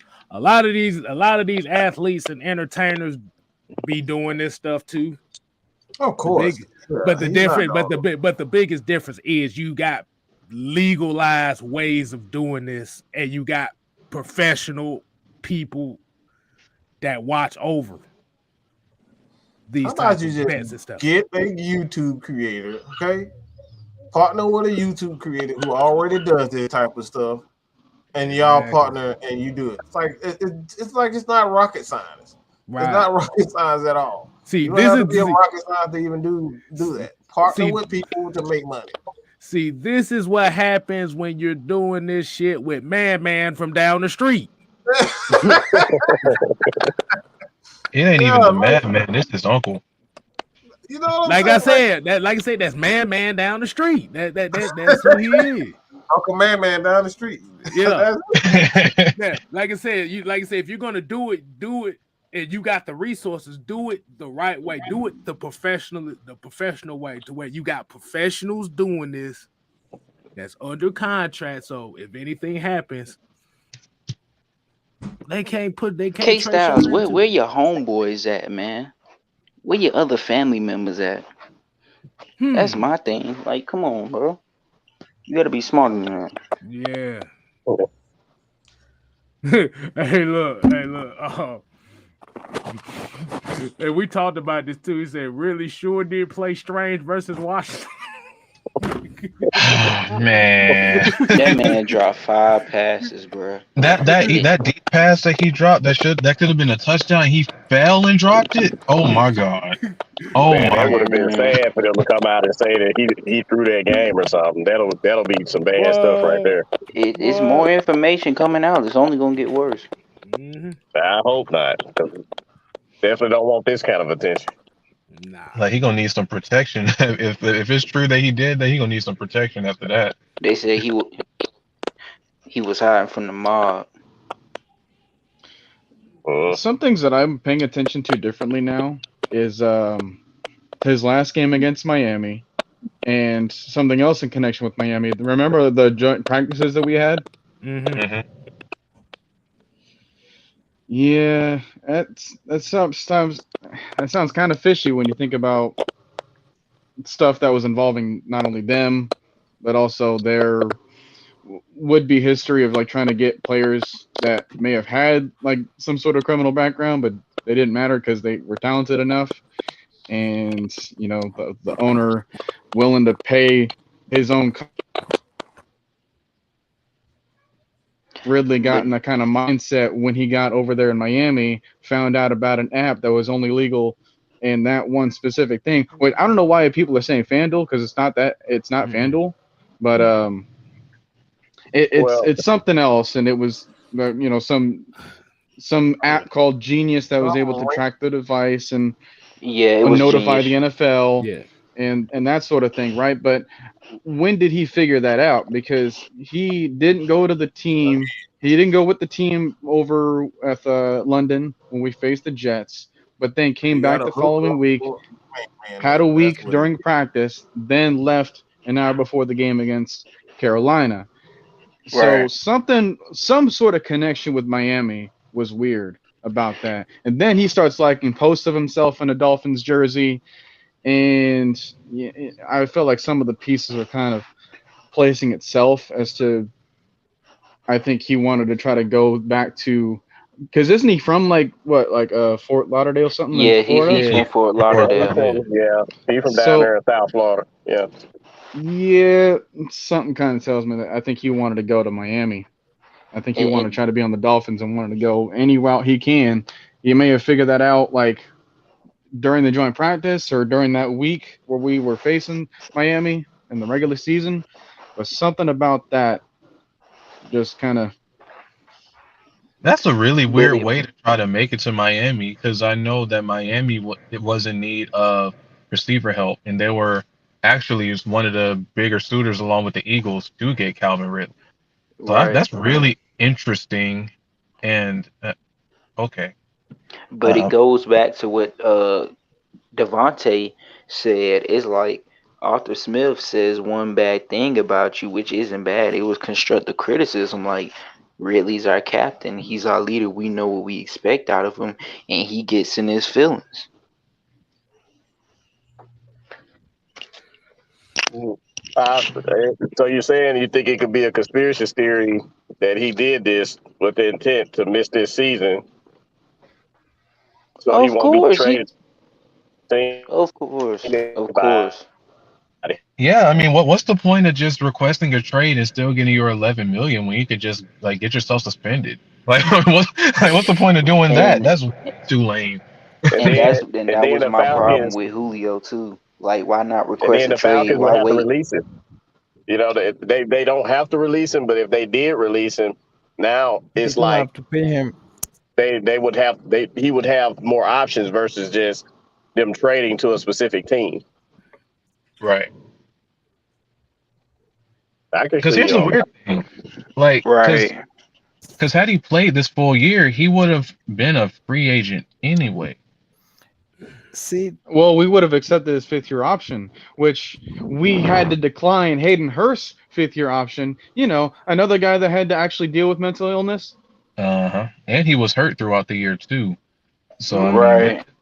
mean, so Calvin really stealing people's PTO just to get himself suspended.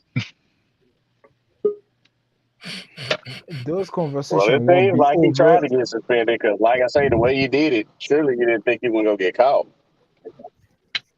Those topic won't be over because Calvin Ridley is still on this team. We will be dealing with this shit throughout the season, throughout next season until he is released.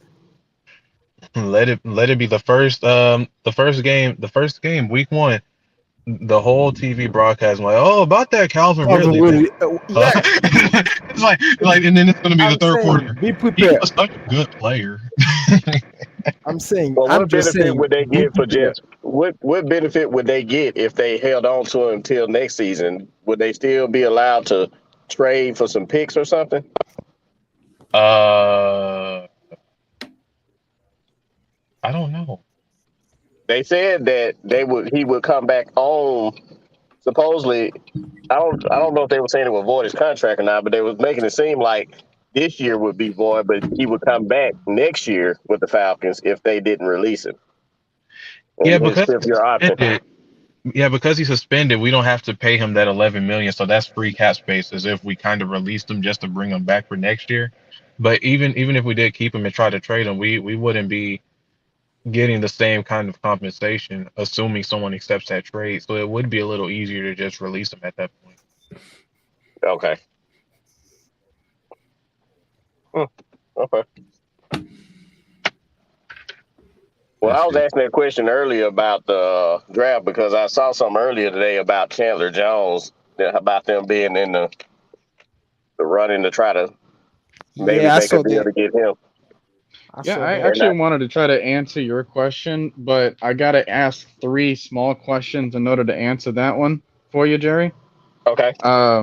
So my first question has to be, did we resign anyone? Not yet. I mean, Matt Okay. Ryan, we restructured his contract. That's the only thing I've seen thus Well, far. I'm just talking about on the hypothetical, right? Before I Yeah. get to the pick 8, did we resign anybody? No. Did we go after anybody important on the D line and free agency? Nope. We haven't officially been announced to do that either. Well, again, this was just hypothetical. Not saying that that it has to happen, but I'm just trying to think about this, right? So if we don't Yeah. make any moves, then we're still as bland as we are heading into the draft, which is not ideal. But if I'm going to be put in this situation, I'd have to target someone there, right? Yeah. One thing I will say though is that I had to look it up, and we had 519 rushing attempts against us last season. That was 3rd most in the NFL. I guess because of that, it was no wonder why we had 200 or 2,200 rushing yards given up when there was that many attempts as well. So while that is also important, I think it's also important to try to figure out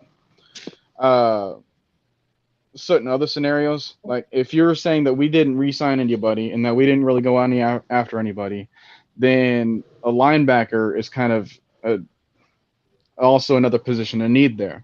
I like my chances at the depth with both the D-line, with the interior, and also edge rusher. I don't trust it as much with the linebacking crew. So if I'm forced to take a spot there, I know he didn't really do it good at the combine, but I still trust his IQ and I still trust his ability. I think I'm gonna have to go with Devin Lloyd there. Okay, that's that. I think that's a pretty good pick. Because if you're telling me though that we didn't get Foye and all else goes equal with the rest of the draft, we can still get who we need there and still get some top guy at their own position there, right? I'd rather have, well, of course, like Jordan Davis is going to be like the number one nose tackle, but Devin Lloyd is still kind of regarded as the number one linebacker, and for what we can do, from what we can ask of him, he can do things in coverage, things in pass rush, things in the ability to stop the run, and really not have to garner extra attention on the defensive line. So given that chance, that's what I would go there. And then you said, didn't you give us like another scenario for like the second rounds too? No, I didn't give no scenario. I was just first round, first pick. That was. Well, And yeah, so there's a that's lot my I've been hearing logic lately on that. about Sauce Gardner and maybe even Kyle Hamilton, and then I've heard Thibodeau, which I'm not really a big fan of drafting Thibodeau at 8. Maybe if we trade it back, but Yeah, I guess that would have been my last question. It's like, well, who are you going to take off the board for me? I'm also kind of likely saying that Thibodeau and Hamilton and those guys, they were already off the board, so I really couldn't go them. yeah, I'm thinking my thinking is if we Kyle Hamilton would have been my first choice, but I don't think he'd be Yeah, same available. here. Yeah, like I don't think he'll be available at that point. So I think trading back would probably be ideal. And I still think you can do that with Devin Lloyd, especially. Right. Yeah. And I see LS say about Nakobe Dean. The reason why you don't really hear like outside of the state of Georgia, the reason why you don't really hear a lot of Nakobe Dean like that, because essentially you will be drafting the same guy that most people in Atlanta want to get rid of, and I'm just talking about based on size alone. Mm-hmm. You have to remember, Nakobe Dean is literally Deion Jones. He's literally just going to be a younger Deion Jones, which in fact you're still going to need bigger bodies up front to protect him as well. And plus, I don't know if the DPs run that like his defense is more geared for bigger linebackers, aren't it? Yeah. No, that's why he changed Foye's position. That's not true. That's his defense is just built on speed. It's not so much because when you look at a guy like Daryl Smith, he wasn't necessarily a huge guy. He was a nice size. You go back and look at I forget the guy name in Tennessee, but those guys weren't necessarily like huge guys. Like they were decent size, but like his defense is more so predicated on speed and ability to tackle. That's why you have a guy like Deion Jones in his defense to begin with. And he put Deion on the outside, so it's predicated on speed. Okay. Gotcha.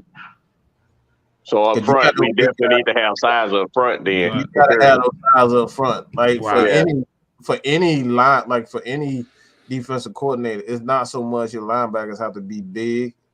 You will mostly you will like that. Like Luke Kuechly wasn't a big linebacker. He wasn't really that big. Luke Kuechly, I think he was like 6 feet. I think it was 235, wasn't it? Like 235. He wasn't. 235. Yeah, he wasn't that big of a guy. So it's not so much. It's muscle. It has everything to do with just how he plays as a linebacker rather than his size. Like you got guys that are that are 6'2", 6'3", and they play like they 5'10". You know what I'm saying? I mean, you look at Takk McKinley. He's a perfect example of that. Takk McKinley, Vic Beasley, those guys are bigger guys, but they play a lot smaller than what they actually are. Mm-hmm. I got a question. We still have Marlon Davidson on this team, right? Yeah, he's still on the roster Yeah. for What now, is the but plan? What is the plan with his ass? To play. He's technically listed as Grady's backup.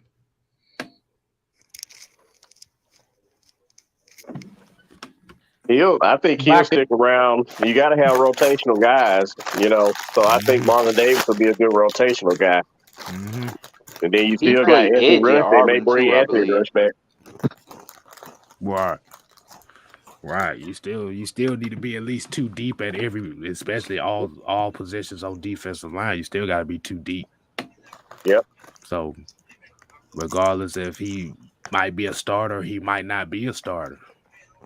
You still need bodies. Yep. He can still play. But if you can find somebody that's better than him, it's just a plus. And like I say, you still got Anthony Rush and Pennell too that they probably go look at bringing back since they're not so expensive. Mm-hmm.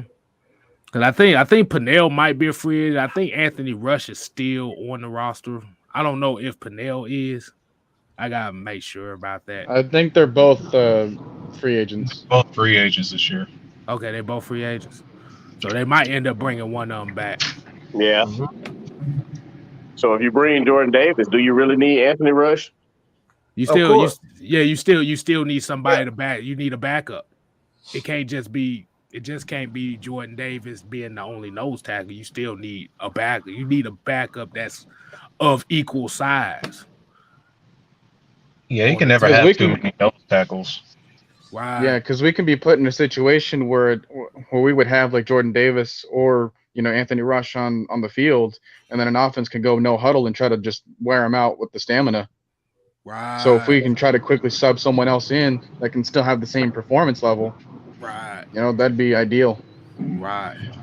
And then that's a good point, Noah. Great point. That point. Then you also have to look at the point where if it's on those running downs like that, if it's like a 3rd and 1, and you can absolutely put both of those guys in to kind of be the staples to try to stop the run, especially on the goal line. Yeah. So I didn't think about that because they did put Mike Pennell and Anthony Rush in at the same time versus the Saints game, and that basically changed the Saints' whole running game. It forced them to go to the outside. Right. So that's why I said you gotta have bodies, regardless if they're good or not, or they're great. You just gotta make sure your starters can live up to the expectations of what they placed on the team. The backups, you want them to understand the system. They don't necessarily have to be the greatest. We would love them to be great. Damn, I'm thinking about it right now. Ogundeji, Grady Jarrett, Jordan Davis, and Mike Pennell right beside him. Damn. Right. And it also helps with load management because you want to keep your stars as fresh as possible during a 17-game season, and assuming we win the division, which I believe we will, LOL, for the playoffs too. So you gotta. Right. That's a great point. Because you see what happened with Grady Jarrett once he started getting all them double teams and triple teams, and he had to work extra hard. And you see when he ain't on the field, the defense completely looks all ass. Yeah. Shoot, we seen that in 2018 when he got injured. Exactly. Mm-hmm. Oh yeah, I'm talking about straight cheeks. First game of the season too against a team, the Philadelphia. They had a good trenches. Mm-hmm. So yeah. So you gotta have backups at all those spots right there. That's why we say the trenches are important. I don't give a damn about trying to have the greatest secondary. Right. And then we also seen how the defense looks for all the people that want Deion Jones traded. You seen that 2018 season how it looked without him. We had Duke Riley in coverage. Y'all don't want to see that again. Oh, that was terrible. Oh yeah, that whole defense was a mess that year. Right. But my question is, why do people want we to didn't have Keanu Neal nor Deion. Yeah, it was basically a wasted Matt Ryan MVP season, really. Mm-hmm. Oh yeah. Don't remind me of that year because we literally lost 3 games on dropped interceptions. on interception that could have been had and literally got scored on like the next 2 plays on 3 separate games. And I believe Robert that. Alford got spun out by Drew Brees. Oh God! Well, And Drew then the Brees. same thing happened this year when in the Washington game when Eric Harris dropped, I believe, 2 picks. He One dropped of them was 3 in and another one in Dallas. Yes. And that Harmon pissed did me the off. same. And yeah, because then later on in the game, Tyler, Weiler, Heineke sitting there running around in circles, just doing whatever the hell he wanted to do, just to still get a pass completion. That pissed me off. Yes. That man That was throwing pissed me off. mid the whole game and still beat us. But Dak Prescott threw a Stevie to Eric Harris and he dropped it. don't forget Dak Prescott threw that Jesus ball that ended up in the end zone. Don't forget Oh about that. my god. That got that whole game started when we got whooped because I was like, man, these plays, we can't let these kind of plays ride. But did you notice on those plays how many seconds did the quarterback have to throw the football? Oh, yeah. It was to the point where you didn't have to measure it in seconds; you can measure it in minutes. Wow.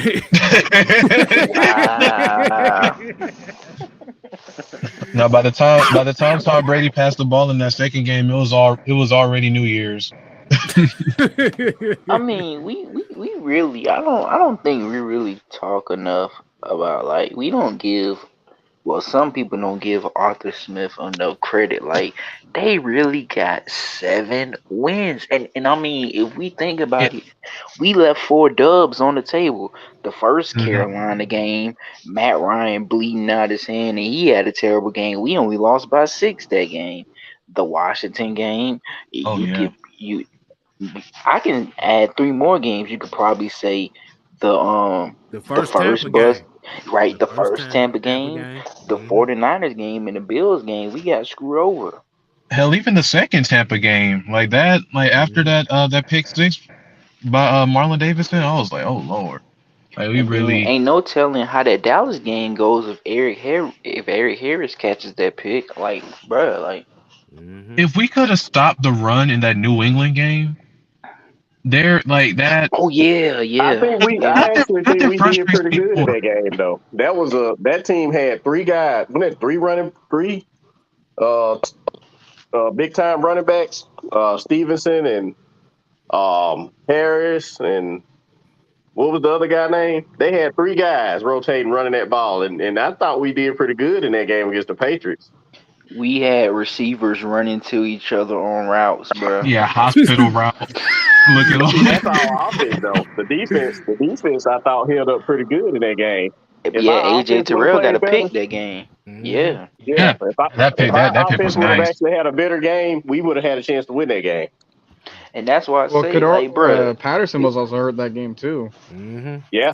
I don't know. It's very frustrating to see Macaroni Jones win games when he doesn't do anything. Like that game when they played the Bills, he threw the ball 3 times and they still won. Like that's just frustrating to me. Like to be on the receiving end of that. Now, if we win, like if we're like 11-6 this season, and like Matt Ryan has like a career low in by far in pass attempts, then that's cool because it's because we're winning by that. We're not losing because Mac Jones or Taylor Heineke or Jimmy Garoppolo is throwing 3 passes and then it oh my gosh, it is frustrating to see that. Yeah, Mac Jones threw 3 passes and still had a 66 completion percentage. And Bobby Boy's on 3 here made a good point too. Remember, we had that stretch where we was giving up damn kick returns after halftime. Oh my God, yeah. And that happened in the Washington game, I think. Did Mac Jones have that game? Can you look that up? How many what? How many in the Patriots game? When we played them in Atlanta, on Thursday, how many pass attempts did Mac Jones have? I'd guess in between 20 and 25. Let's see. 26. He was 22 for 26 for 207 yards. That was one off. Damn. His short and mid passing looks so suspect to me. It's like he throws a deflated football. Like his passes look deflated. Well, that's just proof right there. If you build the right way, your Yeah, quarterback ain't got to be a top quarterback. And that's Right. why I say, man, if this coaching staff got that out of this roster, imagine what happens when they add more talent. Like, I don't care what nobody says, bro. Like, this was an improvement. All I'm gonna say is if Ridley catches one pass, if he catches that one pass that he fell on, we win the Washington game. And if he's even halfway there in the Carolina game, we win. That was a weird game because we're thinking Right. he's gonna be there. Then we find out he's not an hour before the game, and then we find out he was at warmups, and That then was after the it looked Carolina like game, wasn't it? yeah, that was Hmm. the Halloween game, Yeah. and I Hey, think That that's Mike, game you was still Thanksgiving. got that picture of how them receivers were pressing in the 49ers game? Do you still got that picture? All I know now, I don't think we got the picture. Just I say, if you want a perfect example, go and make you a ham sandwich and press the damn bread down. That's exactly how they were. It was no spacing whatsoever, bro. Mm-mm-mm. And it's like you look and because normally when you look at the broadcast angle, like you won't really be able to see every defender. It was so bad that they loaded up the box, so you could see nothing but open space past like 10 yards behind the line of scrimmage. That's how stacked the box was with defenders. It was embarrassing, like because they Right. knew that they could have had the ball boy on one of the receivers, and they still wouldn't get separation. Dude, they literally played 9 in the box. Not because they feared the running game, it's because they didn't have no respect for the receivers to get open. Mm-mm. Man, you could have said that their coverage type was called hydraulic press. Well, hydraulic press, boy, you press that motherfucker. Oh, that shit going. You ain't going nowhere. They played the car wash press, and it was like They played nah. our grid splits defense, man. That was unfair. Right. Well, they say they played that Madden zero, that fire zero blitz defense. That engage 8 and blitz the safety as well. Like that double safety blitz. Exactly. y'all getting in my territory now. Yo, No, territory. I remember one time I forgot what game it was, but we could not get a pass rush, and so we were sending blitzes the entire game to try to get pass rush, and it reminded me of that scene Remember the Titans when the coach was like, "Do not let them pass the line of scrimmage." Exactly. It was so bad. I was It like, might "Oh have my been the God." first game against Philly. Actually, I remember think the it DPs was. talking about it. It might have been that game.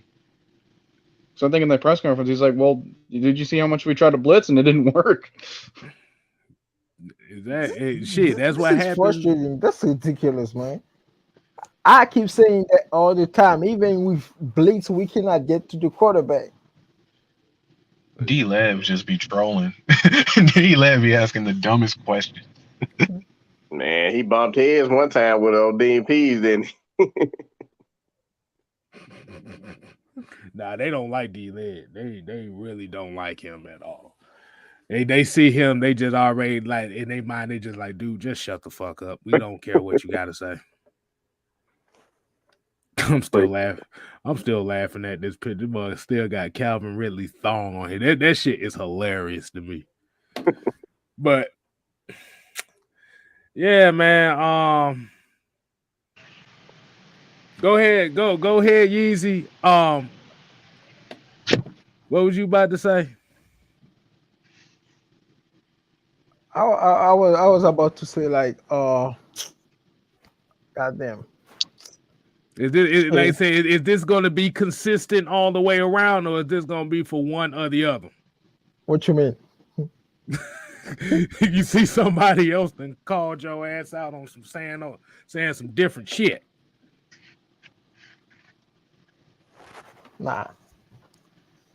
what did he say? But, I don't know, but we'll talk about that offline. But yeah.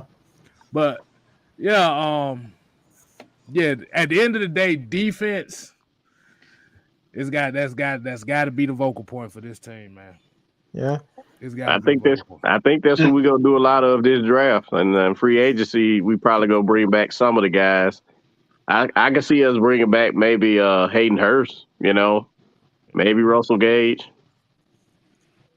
Yeah, what's up, This Gage is might coming back. it might just be me, but do you guys find it funny that a lot of the teams that be like, oh, we don't need trench play, we just throw the ball, or we got lockdown corners? Those be the main teams that have some of the best defensive lines.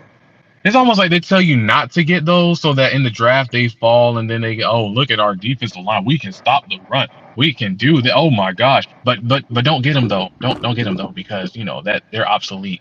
Linemen are obsolete. You need corners and safeties that can run a 3-4 40 like that.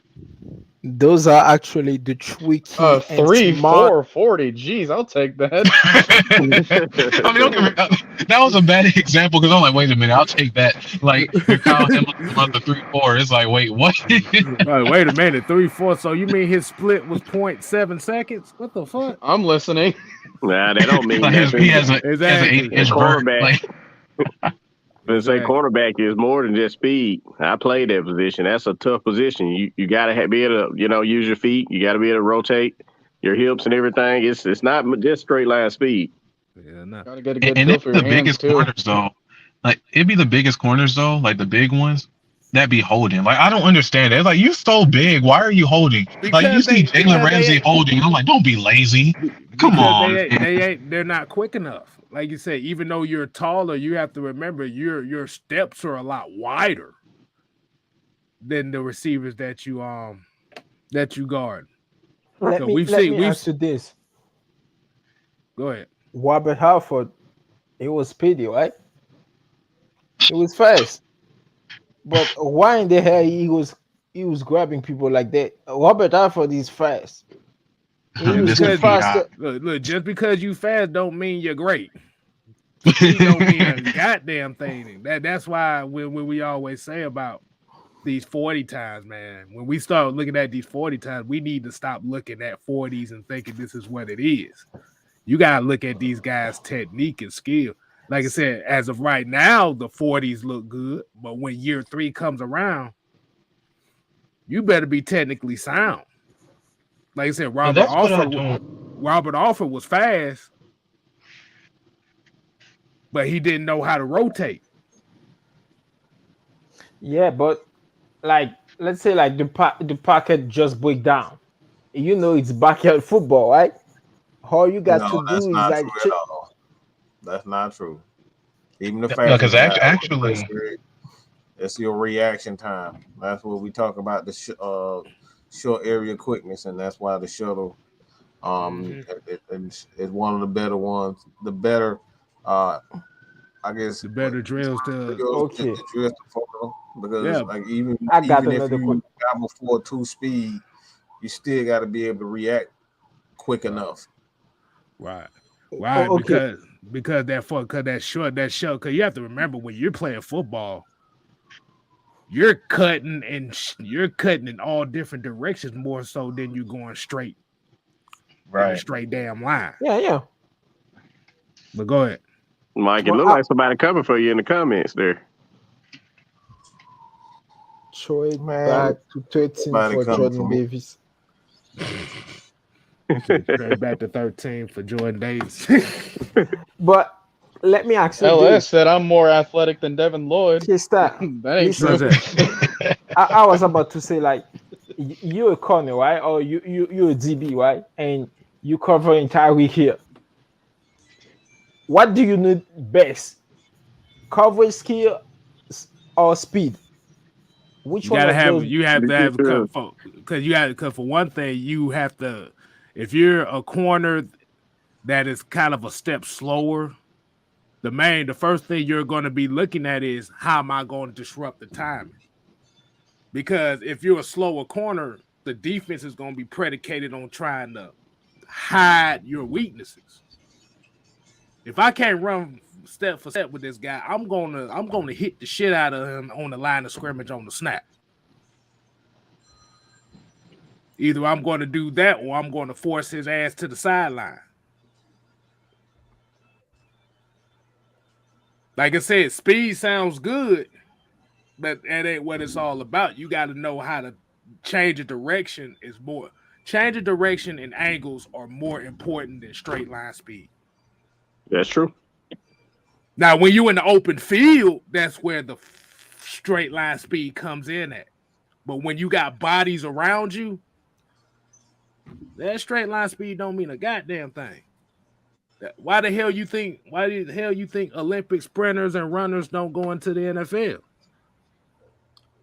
I think the recovery part is where the speed comes in. Like if you get beat on a play, can you recover on that play to make the play? That's really what they're looking at when it comes to speed. But off the line of scrimmage, that's all technique, because those receivers, they're not just going to easily let you jam them at the line of scrimmage. Exactly. Yeah, Revis, he wasn't the fastest guy, but because he never got beat, he never had to use recovery speed.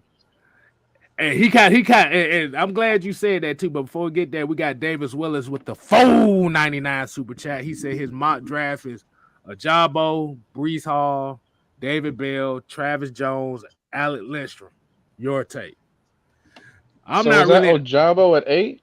I'm not really high on Ajabo, taking Ajabo at 8. I don't like Ajabo at 8.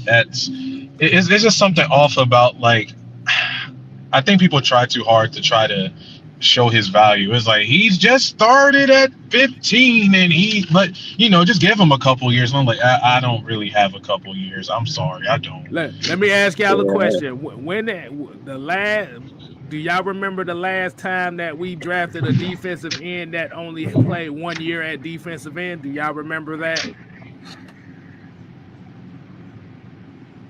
You say what? Was it Edwards? Pat McKinley? Jamal Anderson? Jamal Anderson. Remember, Jamal Anderson had the breakout year. That was his first year playing defensive end, and the Falcons drafted him 7th overall, and look what the hell happened. Now, that's shell-shocked right there. Going from that comment earlier, that's shell-shocked. Whoever we go get at 8, they got to be somebody that's going to have to come in and start. They got to come in and start. They have to have some sense of a complete game. Hold on. Yeah. This number 8 in the draft is an unlucky number, bro. We drafted Jamal Anderson 8 overall pick. Vic Beasley got drafted at number 8. We need to trade or something, man. I never thought about that. You never thought about that? I never thought about it. But I mean, the rest of it, whoever's next. I mean, whoever they're gonna pick in this year's draft is next. It's time to prove us wrong. I'm looking at the rest of his mock draft. He's got Breece Hall with the 2nd pick. I don't know if I would prioritize running back that high. I would probably say that Breece Hall might be my favorite running back in this draft class. But with my research, I can get other guys for you that I also really like in the much later rounds. And they're not going to have that expectations and trying to be like that number 1 guy. With David Bell with the 3rd pick, I'm assuming like this is like pick 58 for him, even though you mentioned that. Yeah, I think he forgot that other 2nd round pick as well. Possibly. I mean, this kind of makes up for it though, is if you get like Travis Jones in the 3rd round, that's also a steal. But I doubt that's gonna happen. But we'll see. If it does, man. If it does, boy, we'd be like, oh shit, that'd be like the equivalent of what happened last year with Alex Leatherwood going to the Raiders in the 1st round, but then they take Drayvon Nurek. It was like, yeah, you can just switch those around, and that'd be better. Right. And then, like I said, David Bell, Breece Hall, Alec Lindstrom. Is he a 5th rounder? You think Lindstrom? It depends on the team's need. I know they said they got him like around 4th and 5th round. It's like 4th and 5th round. It just depends. But like I said, Breece Hall might go in the 1st round. We don't know. That's what I said. It's going to be based on the teams. But these are like Ajabo, I'm not really like I said, he looks good as an athletic freak. He looks good. But I don't know, it's something about his game I'm kind of worried about. I mean, at the end of the day, it's like everybody that's in the draft is some sort of freak athlete. Like you saw all those crazy Exactly. fast receiver times, but couldn't Mm-hmm. like half of them probably couldn't even catch a ball to save their life. So Mm-hmm. it's like, and then when you look at the film, it's like, okay, how much is this? Is oh my gosh, it's David Ojabo, and how much of it is like, oh, it's Aiden Hutchinson and David Ojabo, but he's good though. Like how much is it really that? Right. Yeah, like I said, you also have to look at he got Aiden Hutchinson on the other side. So are you really seeing the best of him, or is he being that guy because he's got the essential number one overall pick on the other side? This is the same thing we said about Jeff Okudah. When he came out, everybody said that he was the next shutdown corner. He was the next legendary corner to come out the draft with the 4th overall pick. But we damn forgot that he had motherfucking Chase Young on that defensive line wrecking havoc. In the Big Ten, I don't know too many big time receivers.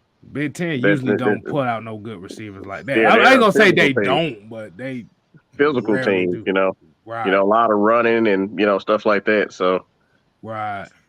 But that's what makes the players on Georgia's defense, the one that in the draft this year, so interesting, because it's like you could look at both the film and the way they tested the combine, and it's like, okay, it wasn't just one person benefiting from everybody else. These people individually are stud. So like that's like, I mean, that's arguably the greatest defense that we've seen in years, and it's because they each had their own individual talents and happened to mesh well, more so than Jordan Davis is carrying the whole defense and everybody else just looks pretty. Like, no, they're a unit. Right. They're a elite. unit. Everybody feeds off each other. And right. I want to hit Jude. Appreciate David Willis for the $4.99. That Jude here said, Ojabo has raw talent, but he scares me in the run game. And that's the issue that we're going to be looking at. Is he's a good pass rusher, but as far as in the run game, they're gonna get taken advantage of. He gonna get his ass tossed around. Yeah, because people don't talk about this, but our pass game was like, even without a pass rush, our pass game was still better than our run game. Like we had a middle of the pack pass defense, but our run defense was bottom 5 dwellers. Yeah. Yeah, right. So you can have it was like, yeah, we need pass rush. I'm like, but who's gonna stop these running backs? Like, who's gonna stuff the run? So that way your pass rush can be more effective on a 3rd and 8 or a 3rd and 9. Like you can't have a pass rush and then it's like you're trying to build a roof before the rest of the house. Like it doesn't really make sense. Yeah, you also got to think about it too. When Tyler Davidson was in the middle of that defense, the offense ran at him. When they took Tyler Davidson off, they ran outside. Oh, That's a rare occurrence. You actually say his full name, KStylzz. I'm surprised. We're out 96, ain't it? Oh, my bad. Stevie B's. God damn it. Hey, forgive me. I have sinned in front of my brothers over here. So Stevie B's pizza. He should be a free agent now, shouldn't he? Or is he still under contract? Still under contract. Okay. So this is got to release. So like they're still looking at possible moves. Like I said, you still got the Kendall Sheffield contract that can help you. If cutting him can help. You got he will be. He's going, like I said, like we can't be keeping guys that can't stay on the damn field, bro. Oh, I'm sorry. Right. But if you had to choose between Tyler Davidson and Kendall Sheffield, which one would you choose? Neither. Bring back Paul Warlow, we'll be good.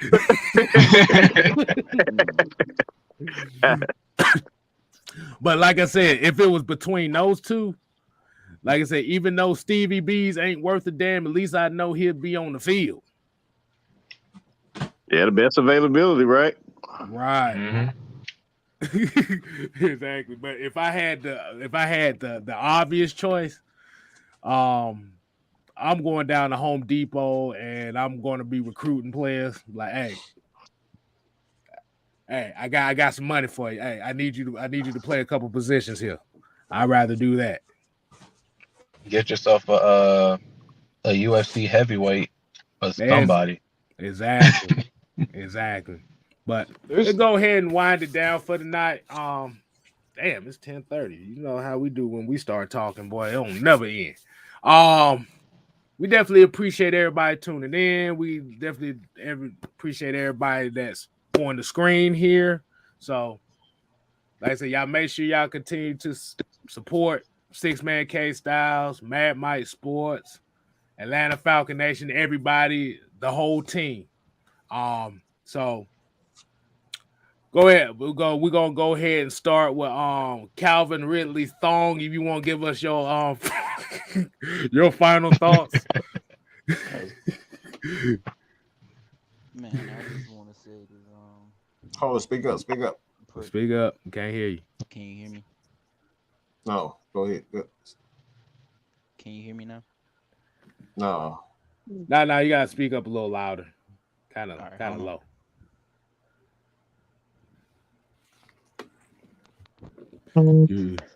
Is this better? Yeah.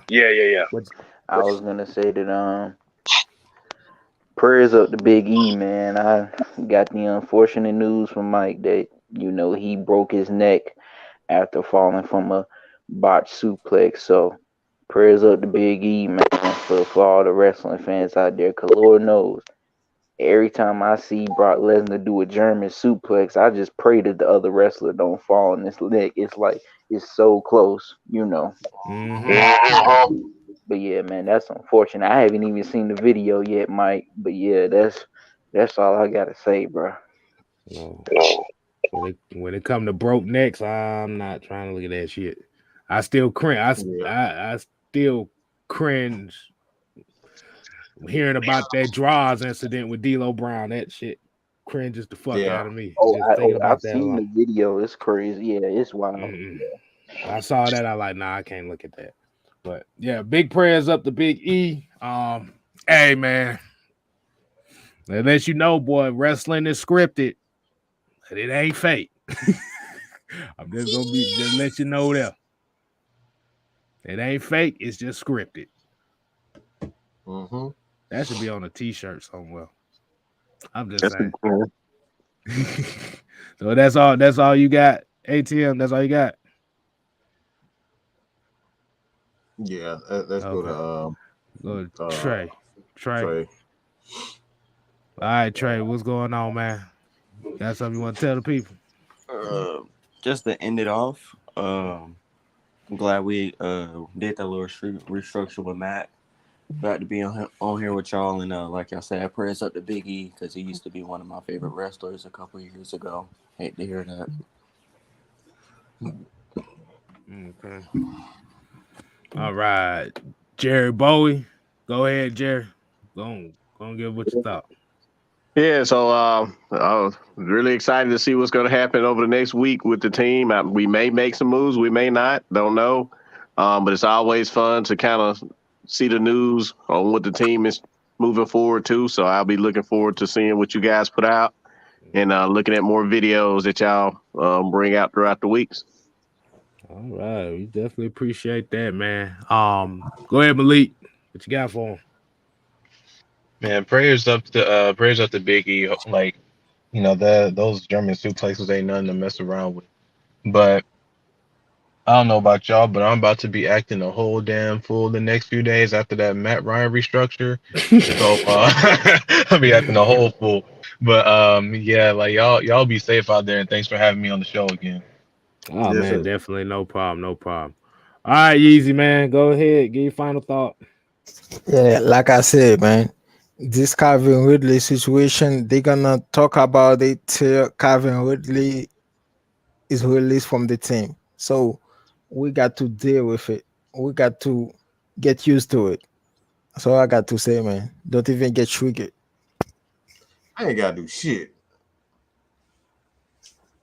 Hey man, The hey hell with man, Calvin Ridley. we got still. We worry about the 53, well, the 60 guys that's on this roster, man. That's all we can worry about. Go ahead, Noah, man. What we got for the people? Yeah, when it comes to like doing some more extra penny pinching, there's two more players that I'm on the fence about as far as like what their contract situation is. I kind of pointed it out earlier during the show. It's like it's weird how if you were to give like a free agent like $6 million this year, they'd be top 10 and highest paid players on our team. Right. Damn. But so because of that, we have a lot of people that are kind of in like the $1 million to $2 million range, and two of those people that kind of make me curious is John Kaminsky and Keith Smith. Now I know how important Keith Smith is to our running game, but he's 30. He's approaching 31. You know, and I do like some other fullbacks that I've seen in this draft class that we can probably find in UDFAs for a lot cheaper than that. If we really have to like get down and dirty when it comes to the money situation, I don't really think we have to anymore, because the more I try to learn about the cap, the less I feel it exists. But yeah, if it gets down to having to cut I'm gonna them, stop you before you get there. You're not gonna slide by that. The cap is very real. well, Go ahead. I get that. Go ahead.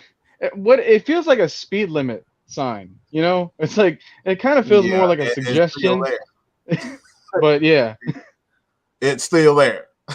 It's a speed limit, but it's still there. It's not a stop sign or a dead end.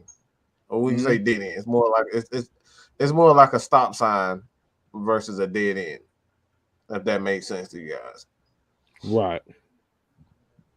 It's not the Maybe end all be all. You know what I mean? Like it's not the end all be all. You can move things around it based on how you structure things, how you structure contracts. It's you just have to, like I said, you just got to be careful, not go down any back roads and end up at a dead end. And the dead ends is in the Falcons case is signing guys like Tyler Davidson to contracts. You know what I'm saying? James Carpenter, Jamon Brown. Those are the dead ends that we end up, bringing to this team. And I think that's, like I said, that the cap. Like I said, you're not all the way wrong. Like I said, it's just based on how you structure things. You got to be careful how you structure, and we weren't careful how we structure things, and this is exactly where we at. Mm-hmm.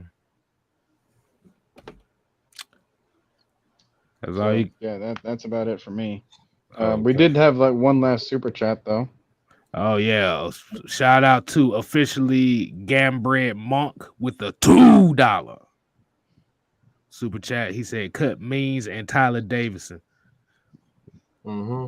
Oh, I Well, think Means is already Steve's a a free free agent. agent. Yeah, Means a free agent. I Tyler just hope he Davidson. don't bring him back. And Stevie B's, he might most likely get cut. I think he probably will. I hope he take a pay cut, then get cut. I hope he takes 2 weeks off, then quit. Say hit the parade Jerry on their ass. Oh man. All right, so yeah, I'm gonna go ahead and go next with mine. Like I say, definitely appreciate everybody. As we look at the cap details, especially with this Matt Ryan thing. So yes, his dead cap number has gone up to $55 million this year. But next year it went from 43 million to 27 million next year. So that's basically, like we said, essentially you have lessened the blow of the future. Can you repeat that one more time? How many million? You broke up. Hold on. No, I was saying this year's dead cap hit for Matt Ryan is gonna be 55 million. Mm-hmm. So, but The next year it drops to what? 27.6 million. Okay. Before the restructure, his next year was going to be about 44 million. Right. So, like you said, this is just one of those things where we're gonna have a lot of sad people in here in Atlanta to know that he's not going nowhere. That you got content creators like, well, they made a poor decision in doing it like this. People gonna switch teams too. That's a good thing. Yeah. But essentially what they did was they put all the money into this year so it softens the blow for next season. Oh, since you hit that, I'm gonna just go ahead and add a little bit to that. So basically what that means, literally Matt Ryan is the only one who's signed at 23. He's literally the only guy signed at 23. We got to make a decision on what we're going to do with Grady, Dion, Foyer, Jake Matthews. Are we going to resign? Are we going to what's going to happen with Caleb McGarry? What's going to happen with Chris Lindstrom? At that point, it becomes like I said, it's really just Matt Ryan who signed to that. So what they want, essentially what they're doing is rebuilding resetting the salary cap. So everything starts in 23. It's almost essentially starting over without actually having to take too much of a hit with the dead cap, and that's the issue, the dead cap. So it doesn't necessarily mean at this point, if you look at things at face value, that it literally means that nobody will be on that roster in 2023. So I fully expect to see some extensions. I fully expect to see guys not come back that are familiar. But at this point in time, I think I need to see Debo. But at this point in time, Matt Ryan is the only one assigned to that 2023 roster. And I'm looking at it now. Not even Kyle Pitts? No, we're talking about that's Kyle Pitts. We're talking about past. That's it. We're talking about what's on the roster now, what's signed on the roster now. Kyle Pitts, the rookies, of course, is the rookies. But we're talking about a sign past 2023. Matt Ryan is the only one. Got to make a decision on Isaiah Oliver too. Yeah, 2023 Debo. Yeah. Right. Matt Ryan, Debo. Matt Ryan contract. Obviously, that is, yeah. Yep. 2023. Grady Jarrett's contract for the most part from the Dan Quinn era. Grady Jarrett, let's see. I think he's the only, Grady Jarrett, he is in a part of 2023.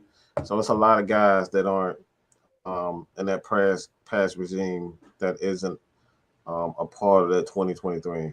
It's Debo, Matt Ryan. I need to see Jake Matthews real quick.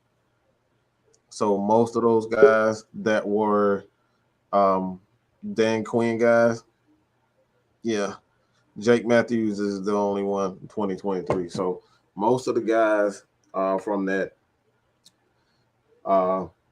Dan Quinn era, they gone.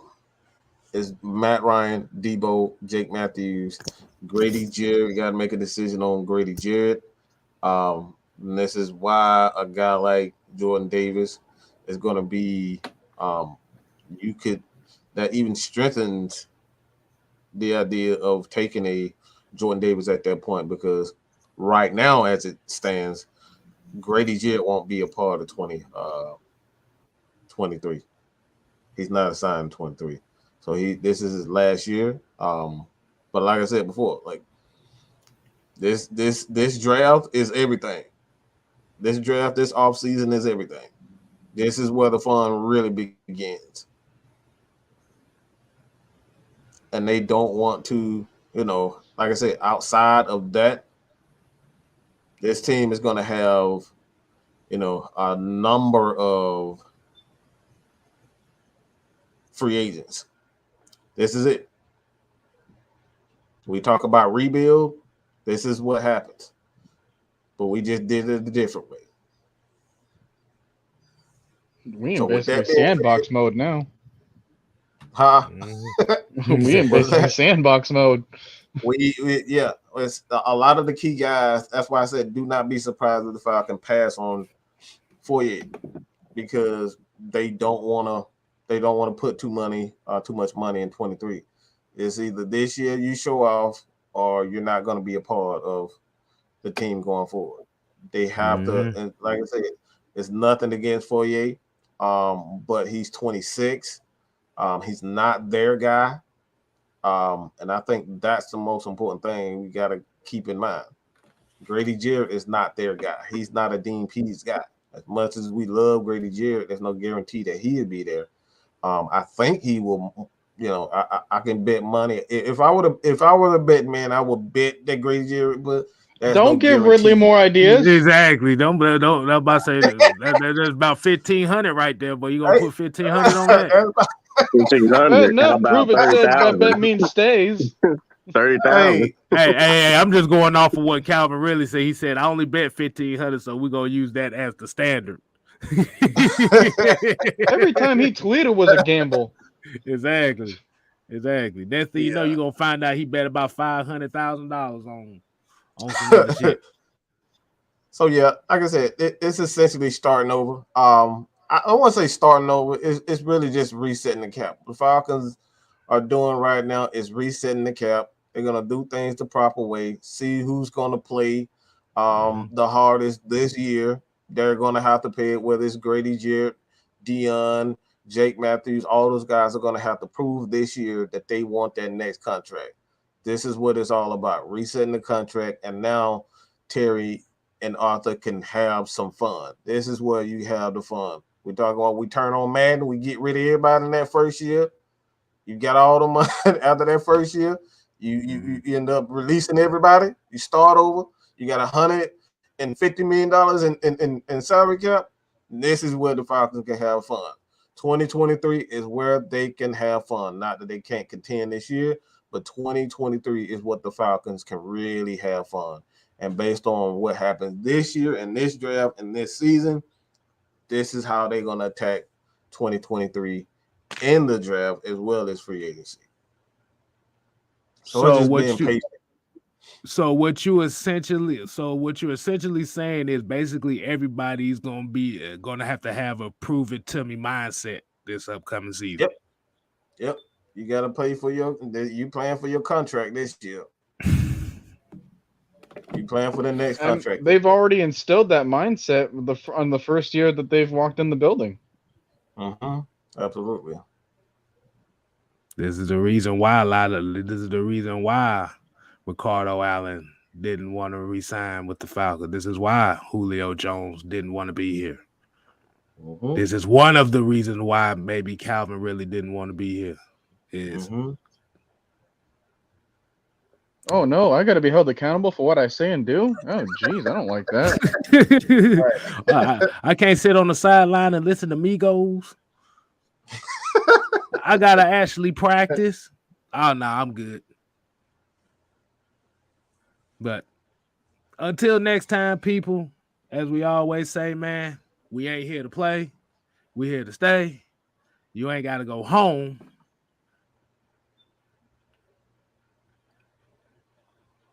Come Damn, on. ain't nobody want to say nothing. Ain't nobody gonna say it. But you Shit, got to one- get one- the hell up out of one- here. something. Hey, I'm waiting on y'all. I'm like, You got to get the hell up out of here. all Don't right, get. get on out of here, boy. Get out. All right, y'all. Till next time. Deuces. Deuces.